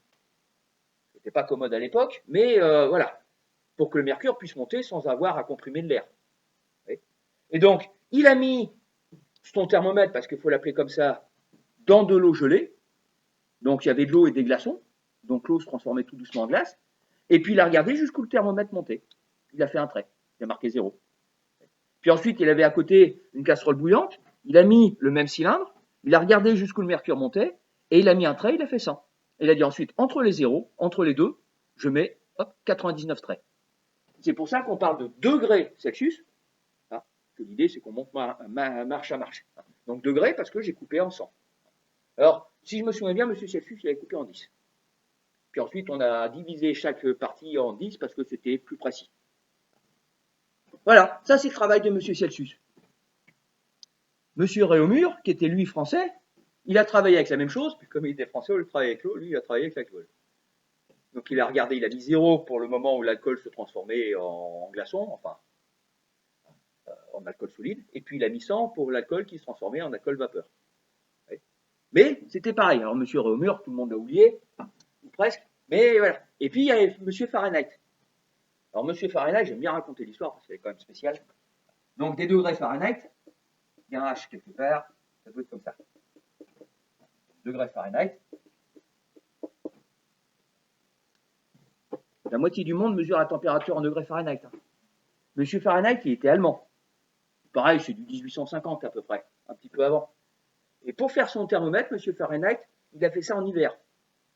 Et un jour, il a eu tellement froid, parce que je ne sais pas si vous connaissez un peu l'Allemagne, mais il y a des coins en Allemagne, quand il fait froid, bon, donc il a eu tellement froid, il a dit, c'est pas possible, j'ai jamais eu aussi froid de ma vie. Et donc, comme il était en train de travailler sur un thermomètre, il a dit, ok, je vais prendre ça pour 0. C'est-à-dire qu'en dessous, c'est pas possible. Alors pourquoi est-ce que c'est important d'avoir le 0 et pourquoi M. Fahrenheit voulait vraiment qu'on ne puisse pas aller sur les températures négatives?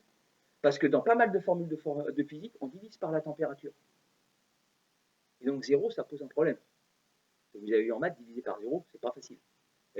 Donc, il a dit, j'ai vraiment très très très froid, donc ce sera 0.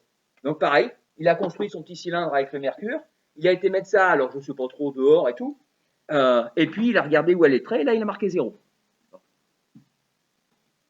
Ensuite, il est rentré dans son écurie, il a demandé à son serviteur d'égorger son cheval, il a récupéré le sang dans la bassine, il a mis le thermomètre dans le sang du cheval, et il a dit ça va faire 100. Et encore, on a du bol qu'on soit à cette période-là, parce que lui, il voulait faire ça avec le sang humain. C'est-à-dire que la température de sang, pour lui, c'était la température du corps humain. Donc, voilà. Voilà comment c'est fait les degrés Fahrenheit. Et vous avez la moitié de la Terre qui mesure la température avec ça. Avec le monsieur Fahrenheit qui a eu froid et le sang du cheval de monsieur Fahrenheit. Alors, on est bien d'accord, ça vaut rien du tout. On les utilise parce qu'on a l'habitude. Et puis, quelque part, on s'en moque, que ce soit l'eau qui gèle ou l'eau qui bout, et puis le sang du cheval de monsieur Fahrenheit. Ce qui est important, c'est que tout le monde sache qu'à 0 degré, il fait froid et qu'à 30 degrés, il fait chaud. Oui. Mais, moi, en tant que physicien, je ne peux pas me satisfaire d'une température qui est donnée à cause du sang du cheval. Et si en plus son cheval avait de la fièvre, c'est même pas logique. Et donc, on a inventé, en physique, la dernière unité, dont vous avez parlé tout à l'heure, les Kelvin. Et on ne parle pas de degrés Kelvin, parce que l'idée, c'est de trouver quelque chose qui soit vraiment objectif. Et on trouve ce que je vous ai donné tout à l'heure. Si la température est liée à la vitesse d'agitation des molécules, ben, quelle est la plus petite vitesse d'agitation des molécules possible? C'est, ouais, j'ai entendu, c'est 0. On ne peut pas être moins immobile que 0. Alors certains d'entre vous ont peut-être entendu parler de ce terme. En Kelvin, quand on met 0, il y a des journalistes qui ont inventé le terme 0 absolu. Je ne sais pas trop ce que c'est qu'un 0 absolu. Je ne sais pas ce que c'est non plus qu'un 0 relatif. 0, c'est 0. Mais voilà. Et donc l'idée des Kelvin, c'est de dire ma température 0, c'est quand la vitesse d'agitation des molécules est égale à 0. Et mon échelle de température va être liée à l'échelle de déplacement des vitesses. Après, derrière, comme les gens qui ont inventé le système voulaient rester avec une certaine logique, il se trouve que le lien entre les Kelvin et les Celsius est assez simple. Le lien entre les Celsius et les Fahrenheit, je vous le montrerai, mais juste comme ça, il est plus compliqué. Mais Kelvin et Celsius, c'est assez simple. Voilà. Et donc ça, alors avec le symbole K, c'est pour faire plaisir. Alors c'est pas Monsieur Kelvin, c'est Lord Kelvin. Donc c'était Monsieur Thomson qui a été anobli, qui s'appelle après le Kelvin. Je ne sais pas pourquoi il a changé de nom, enfin, ces systèmes-là. Et donc on a mis degré Kelvin pour quelque part lui faire plaisir. Enfin pas degré Kelvin. Et donc on a une température égale à 0 quand la vitesse d'agitation des molécules est égale à 0. Et ça me donne deux choses qui sont importantes. La première, c'est que je suis sûr qu'il n'y a pas de température négative. Ouais, parce qu'on ne peut pas faire moins qu'être immobile. Et la deuxième, je suis sûr que je n'aurai pas 0. Parce que finalement, pour une molécule, être immobile, c'est pas possible. Pourquoi c'est pas possible pour une molécule d'être immobile? Pourquoi quand vous êtes à l'arrêt avec votre voiture, je ne sais pas si vous avez une voiture, mais quand vous êtes au feu rouge à l'arrêt de votre voiture, elle n'est pas à l'arrêt. Oui. Ouais, alors il y a ça aussi, mais plus simple. Quelle est la sensation que vous avez quand la voiture est arrêtée au feu rouge? Enfin, on n'y fait même plus attention, je pense. Vous n'avez jamais fait attention? Vous avez vu que la voiture elle vibre? Puis vous aussi, hein. Alors c'est vrai que comme il y a plein de feux rouges partout, on s'arrête, on ne fait plus attention. Mais la voiture elle n'est pas immobile. En moyenne, globalement, elle ne bouge pas. C'est fait exprès, c'est pour ça qu'on a mis le frein. Mais elle vibre. Elle vibre en haut, en bas. Elle vibre à droite, à gauche. Et comme elle vibre sur la droite et sur la gauche, en plus, hein, les voitures, elles ont tendance à s'allonger. Enfin bon, ça c'est autre chose. Mais la longueur de la voiture n'est jamais vraiment la même. Pour les molécules, c'est pareil. Une molécule, c'est composé d'atomes. Et les atomes, c'est composé d'électrons qui bougent autour du noyau. Si j'arrête ma molécule, ça reste une molécule. Autrement dit, les électrons, ils continuent à bouger autour du noyau. Et si vous avez des électrons qui bougent, bah sur le fond de ma molécule, elle ne pourra jamais être vraiment immobile. Parce que c'est composé de trucs qui, eux, bougent. Et en fait, même, et ça vous l'avez vu un petit peu l'année dernière, dans les protons et les neutrons dans le noyau, ils bougent. Donc comme votre truc, de toute manière, c'est toujours en mouvement, bah, votre molécule, elle ne pourra jamais, jamais vraiment s'arrêter. Donc, je suis tranquille, j'aurai jamais une valeur de 0. Alors c'est toujours pareil en physique, hein, vous connaissez le truc. Si jamais on vous dit que vous n'aurez jamais une valeur de 0, il y a toujours quelqu'un qui va essayer de montrer le contraire. Donc vous avez des laboratoires qui essayent de trouver des températures qui sont négatives. Et le plus bas qu'on ait obtenu de mémoire, c'est 10 puissance moins 11 Kelvin. Pas mal quand même, hein, 0,0000001. Mais pas 0. Parce que c'est pas possible. Et si jamais on arrive effectivement à une température de 0, la personne qui va faire ça, c'est le prix Nobel. Parce qu'elle aura trouvé vraiment quelque chose qui sort de l'ordinaire. Donc voilà sur les températures. Après, concrètement, qu'est-ce que vous devez savoir? Vous devez savoir que l'unité légale, c'est le Kelvin. Vous devez savoir que tous les exercices qu'on va vous donner, on vous les donnera en Celsius. Et donc, vous devez savoir faire le passage de l'un à l'autre. Et donc, savoir que la température en degrés Celsius, on va la mettre dans le sens normal, la température en Kelvin, parce que c'est ça que vous allez faire, c'est la température en degrés Celsius plus 273,14.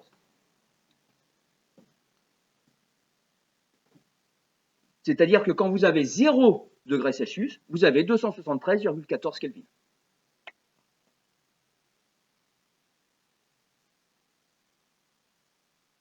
Ce que je ne sais pas exactement, parce que ce n'est pas bien clair, c'est qu'avant, dans les énoncés, on vous donnait la valeur de 0 degrés Celsius. C'est-à-dire qu'on mettait dans l'énoncé 0 degrés Celsius égale 273 Kelvin. Le virgule 14, on s'en moque un peu. Et ensuite, à vous de savoir qu'il y avait un simple effet de translation entre les deux.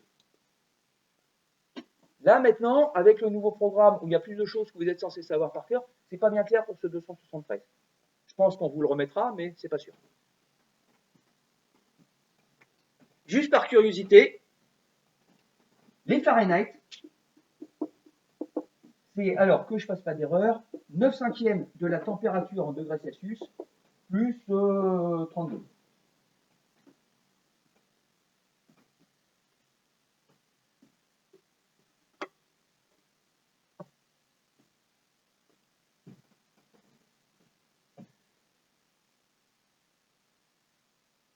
Donc, si vous avez un camarade new-yorkais, américain, si vous lui dites, oui, il fait chaud, il fait 30, lui, il va pas vous comprendre.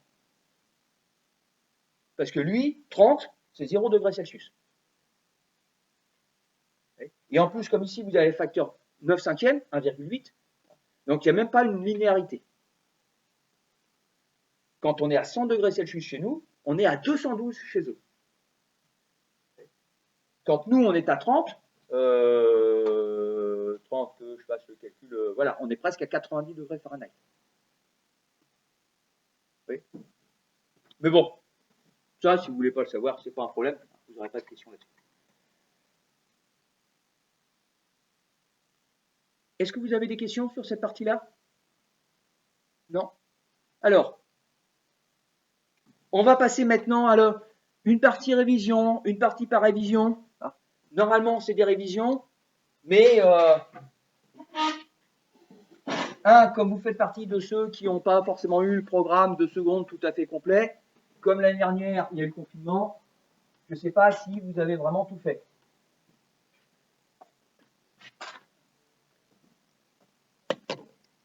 Donc, ce qui va suivre, c'est les échanges de température. Je fournis de la chaleur à un corps. Ah, pardon, j'ai oublié quelque chose. Le signe.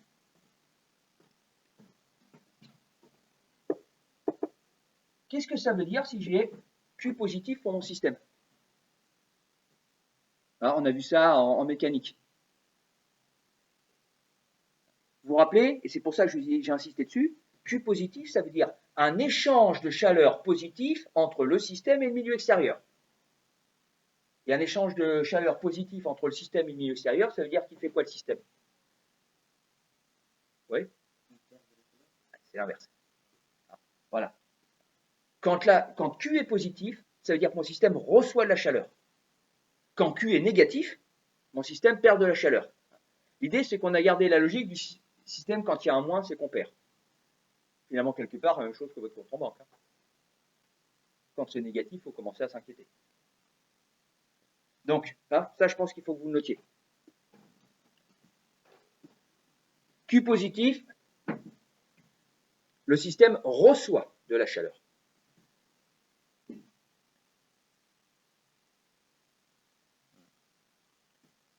Q positif, le système reçoit de la chaleur.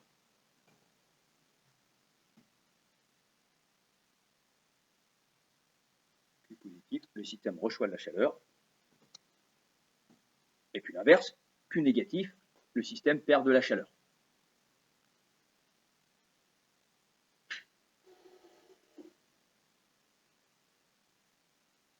On en a parlé, Q égale à 0, ça veut dire quoi?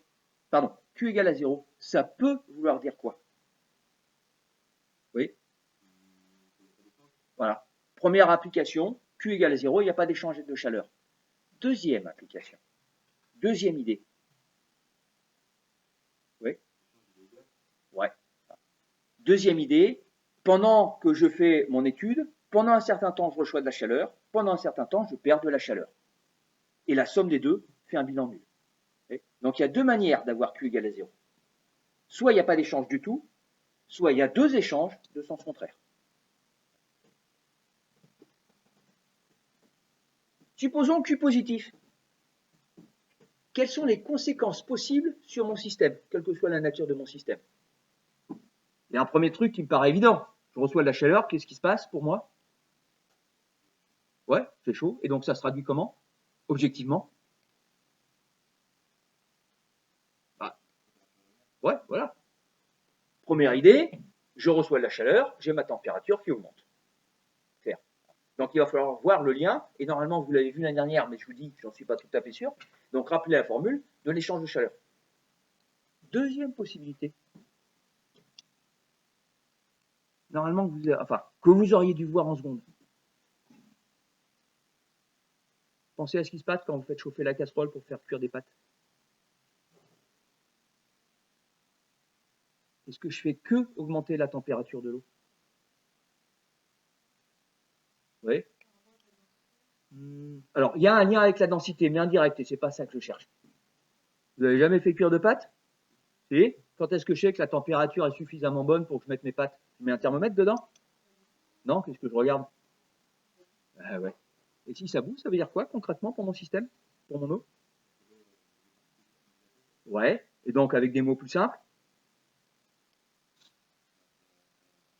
ça change d'état. Donc, quand vous recevez de la chaleur, deux conséquences possibles. J'ai une température qui augmente ou je change d'état. Sachant qu'éventuellement, en fonction de votre système, ça peut être aussi les deux. D'accord sur l'idée? Allez, vous me notez ça. Lorsque le système échange de la chaleur,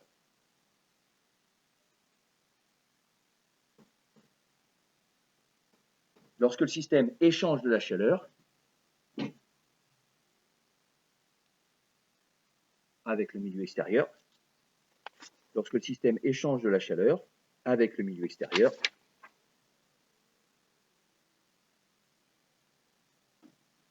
soit sa température varie, lorsque le système échange de la chaleur avec le milieu extérieur, soit sa température varie, soit il change d'état. Soit sa température varie, soit il change d'état.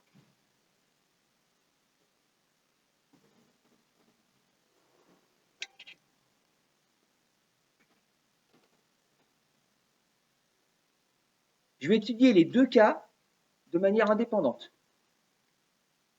Donc, je vais commencer par revoir les changements d'état, et ensuite, on verra la formule pour les variations de température.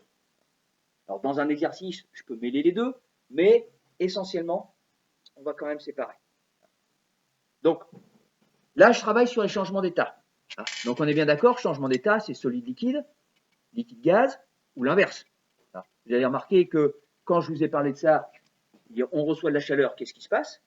Mais je vous ai fait écrire le cas plus général. On échange de la chaleur, qu'est-ce qui se passe? Donc, si on perd de la chaleur, la température diminue et ça ne nous empêche pas de changer d'état. Mais c'est en sens inverse. C'est-à-dire qu'on va passer du liquide au solide en perdant de la chaleur. Alors, en perdant de la chaleur. On est bien d'accord qu'on ne perd pas de la chaleur. On se fait retirer de la chaleur. C'est pareil. Ouais, on est clair sur cette idée-là? On ne perd jamais d'énergie, il y a des échanges d'énergie.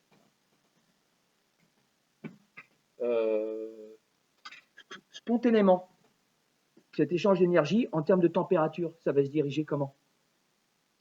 Là aussi, hein, c'est du concret, c'est de l'habituel. Mais c'est pour être sûr qu'on parle bien de la même chose. L'échange d'énergie naturelle entre deux corps qui ont chacun une température différente.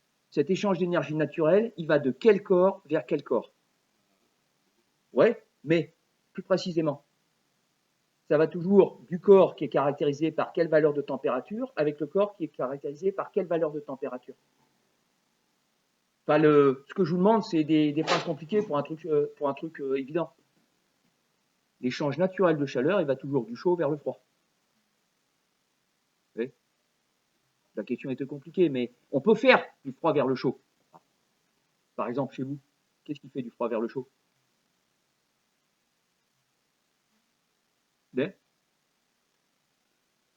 La climatisation, c'est plus compliqué, mais plus simple.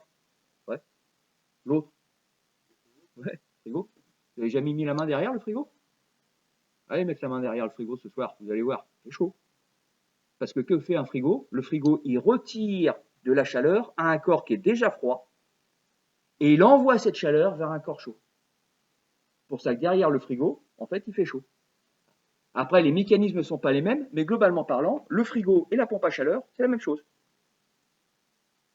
Sauf que dans le frigo, ce qui nous intéresse, c'est la partie je retire de la chaleur à un corps qui est déjà à température basse. Et ce qui nous intéresse dans la pompe à chaleur, c'est je fabrique de la chaleur. Enfin, je récupère la chaleur pour la donner à un corps qui est déjà chaud. Mais c'est le même principe. En étant bien d'accord avec ce que je vous disais tout à l'heure, le froid, ça n'existe pas. Le froid, c'est quand on perd de la chaleur.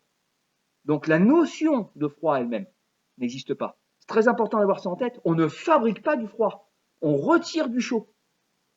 Parce que si on n'a pas ça en tête, on ne peut pas expliquer le frigo. Dans le frigo, on va dire dans un congélateur, on fabrique du froid. Non, on ne fabrique pas du froid. On retire du chaud. Globalement parlant, pour nous, ça revient au même. Mais le mécanisme n'est pas le même. Ça y est, j'ai perdu le fil de mon truc. Ah oui, les changements d'état. Donc, les changements d'état, solide, liquide, liquide, gaz. Vous vous souvenez qu'il y a un changement d'état solide, gaz. Vous vous souvenez du nom? Passer directement du solide au gaz. Attention, hein, sans parler du liquide. Je ne parle pas du glaçon qui va commencer par fondre et s'évaporer après. Ouais, c'est la sublimation. Là, vous passez directement du solide au gaz. Le nom est assez peu connu, le phénomène est assez peu connu parce que sur Terre, ça n'existe quasiment pas. Moi, je connais que deux corps qui font ça. Le premier, c'est celui que vous avez dans certains extincteurs, c'est ce qu'on appelle la neige carbonique. Autrement dit, c'est du CO2 solide. Le CO2 liquide sur Terre n'existe pas. On passe directement du solide à la vapeur. Et la vapeur de CO2, vous la connaissez, hein, c'est cette espèce de petits nuages blancs que vous avez sur les scènes quand on fait des concerts, des trucs comme ça. Ou dans des boîtes de nuit, ou quand vous faites des fêtes, le nuage blanc, en fait, c'est du CO2 gazeux, mais bien condensé. Donc il y a le CO2 qui passe directement du solide au gaz, et puis il y a les trucs que vous avez, que nous avons, moi aussi, dans les toilettes. Les machins qui donnent une bonne odeur. Si vous regardez, en général, c'est des petits trucs plus ou moins cylindriques, mais solides. Et ça passe directement à l'état liquide. Ça passe directement à l'état gazeux. Parfois, c'est un peu pâteux. Mais pâteux, c'est pas liquide. Pâteux, c'est solide. Donc voilà. Et donc, comme c'est quelque chose qui existe très très peu sur Terre, du coup, c'est assez peu connu. Ce qui fait que moi, je vais le laisser de côté. Alors, je reviens à mes changements d'état. Je vais caractériser les changements d'état en deux parties. Soit je vais étudier ce qu'on appelle des corps purs, ce qui va être notre travail. Soit je vais étudier des corps qui ne sont pas purs. C'est quoi un corps pur? Alors il va falloir écrire la définition. Un corps pur, c'est un corps qui est constitué d'une seule molécule. Donc H2O, c'est du corps pur. Ça, c'est pas du corps pur. Parce que là-dedans, on est bien d'accord, il n'y a pas que de l'eau. Il y a de l'eau avec des sels minéraux. Vous voyez, les ions H+, les ions machin chose, quand on vous parle d'eau minérale. C'est pour ça. Donc, l'eau pure, c'est ça. C'est ce que chez vous, vous avez sous le terme eau déminéralisée. C'est ce qu'en physique, l'année dernière, vous parliez d'eau distillée. C'est deux synonymes. Mais c'est l'eau où il n'y a que H2O. L'air qui nous entoure, ce n'est pas un corps pur. Ce n'est pas une question de pollution. Dans l'air qui nous entoure, il y a de l'oxygène, de l'azote. Il y a deux trucs, ce n'est pas un corps pur. Vous voyez? Donc, ça par contre, je pense qu'il faut que vous le notiez. Là. Un corps pur est constitué d'un seul type de molécule.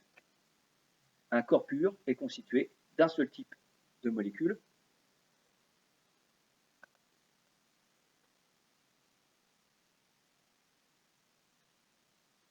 Et je vais vous faire écrire aussi la propriété qui m'intéresse là-dedans.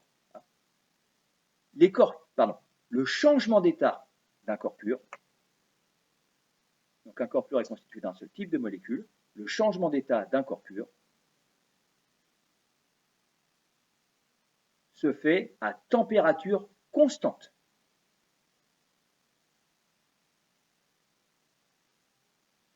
Le changement d'état d'un corps pur se fait à température constante.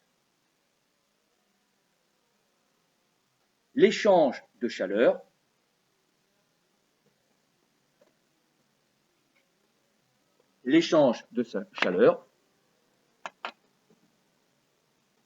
se calcule avec la relation. L'échange de chaleur se calcule avec la relation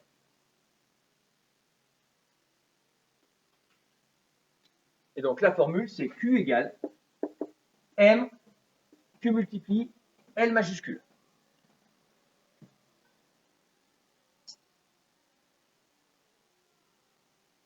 Q égale ML. Alors je passe rapidement sur les deux termes faciles. Q, c'est l'échange de chaleur, c'est des joules.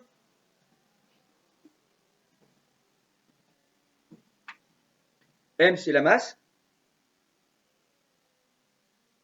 En physique, l'unité de la masse, c'est...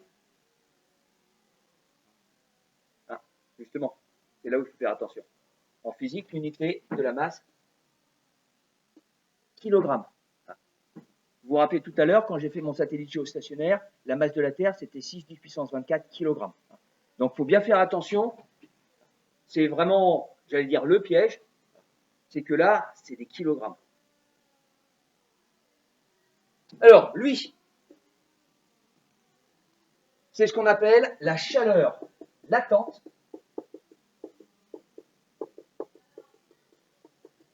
de changement d'état. Chaleur latente de changement d'état.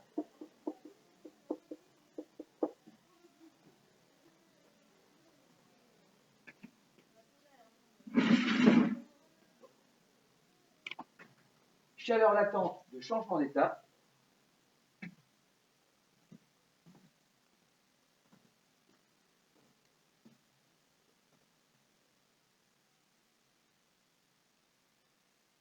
C'est une constante caractéristique.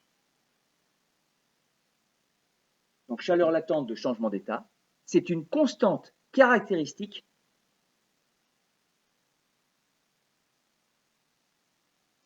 du corps pur, constante caractéristique du corps pur et du changement d'état.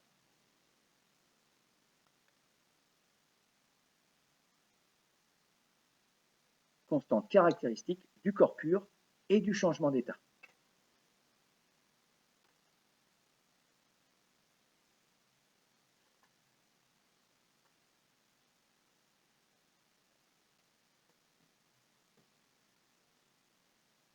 Par exemple,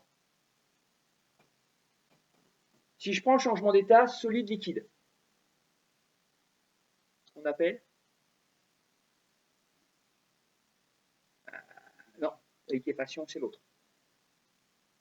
Plus simple. Un glaçon, il fait quoi? Ils font. Donc, le changement d'état, c'est la fusion. Donc, le passage solide-liquide, c'est la fusion.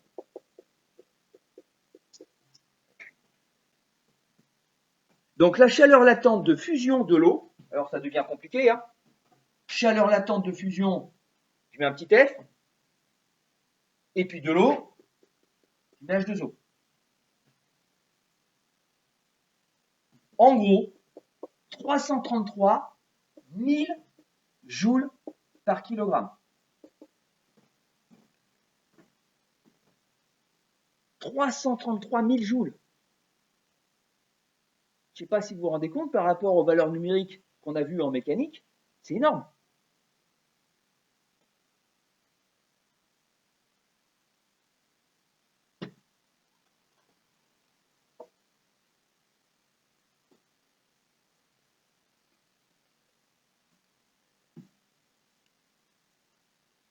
Si je prends l'alcool, la chaleur de fusion de l'alcool, alors l'alcool au sens propre du terme, donc vous vous rappelez l'éthanol, hein, le C2H4, pardon, C2H6O, vous avez 109 000 joules par kilogramme. Donc j'ai deux corps, j'ai deux valeurs de chaleur latente différentes, et bien différentes.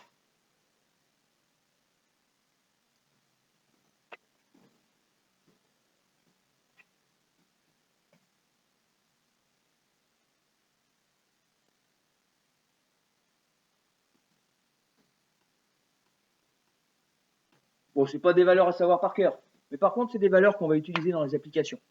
Donc c'est bien que vous les écriviez quand même.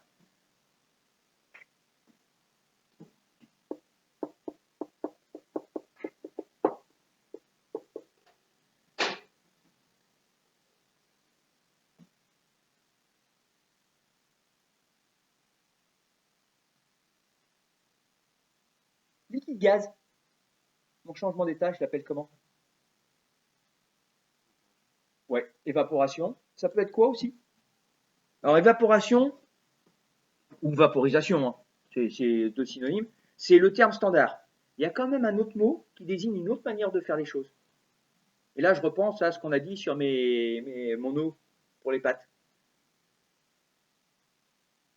Elle est prête quand elle fait quoi, l'eau? Elle bout. Et donc, le changement d'état, c'est une. Le terme ébullition, ça vous dit quelque chose? Voilà. Qu'est-ce qui fait la différence entre les deux? Deux noms différents pour la même chose. On est bien d'accord que s'il y a deux noms différents, alors je laisse de côté évaporation et vaporisation, hein, mais si on a évaporation et ébullition, c'est que les phénomènes ne sont pas les mêmes. L'ébullition, clairement, c'est, dans les deux cas, il y a besoin de chaleur, mais l'ébullition, c'est que je fais quoi comme changement d'état, comme son nom l'indique? Ouais, c'est vous, je fais des bulles. L'évaporation, c'est quoi? Là, par exemple, ouais, c'est-à-dire, ouais,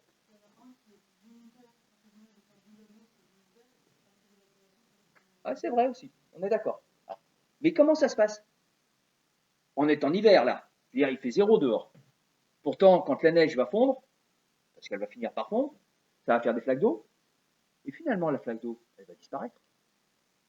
Or, on a vu que l'eau passait à ébullition, pas passer à l'état gazeux, à 100 degrés Celsius. Jamais fait 100 degrés Celsius sur Terre, à l'état naturel, bien sûr.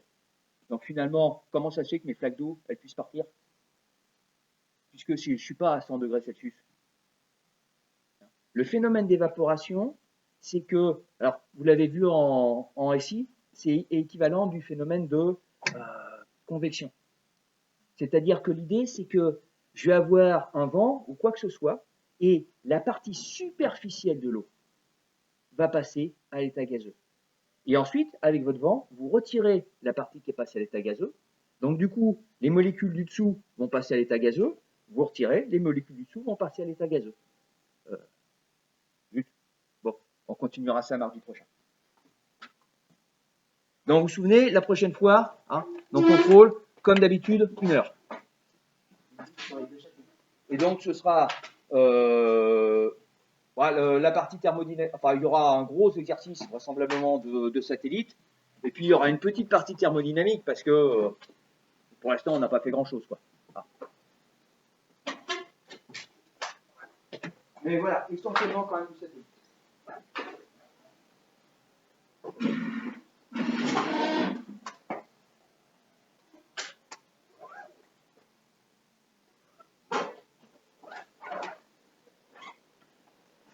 Au revoir.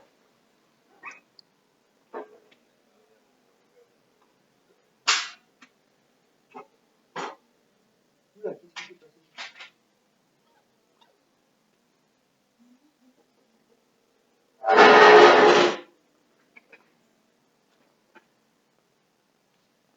Au revoir.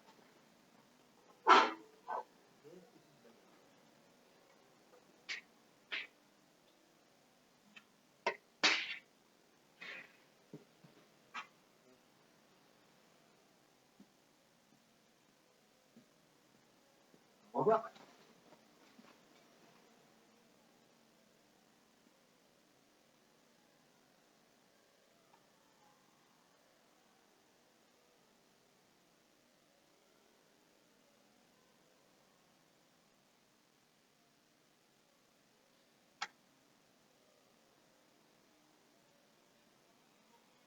Éteignez-moi ça, s'il vous plaît.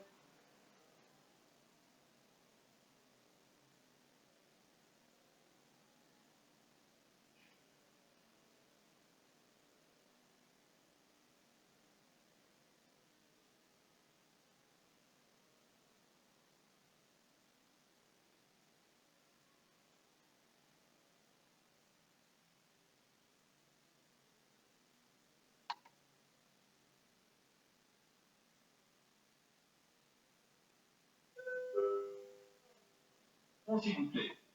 Le CPL et la NTL renouvellent cette année le concept de la Saint-Valentin avec la vente de roses. Si vous voulez offrir de manière anonyme une ou des roses à quelqu'un qui vous tient à cœur avec un petit message, si vous le souhaitez, il suffit de mettre 1,50 € dans une enveloppe avec le nom, le prénom et la classe de la personne que vous voulez envoyer et le nombre de roses. Et de glisser cette enveloppe dans la boîte aux lettres du CVL qui se trouve devant les casiers. Les commandes de roses seront acceptées seulement jusqu'au vendredi 22 janvier à 16 h. Les roses seront distribuées de manière anonyme les vendredis 29 janvier et 5 février.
Ah zut, j'ai oublié. Pardon.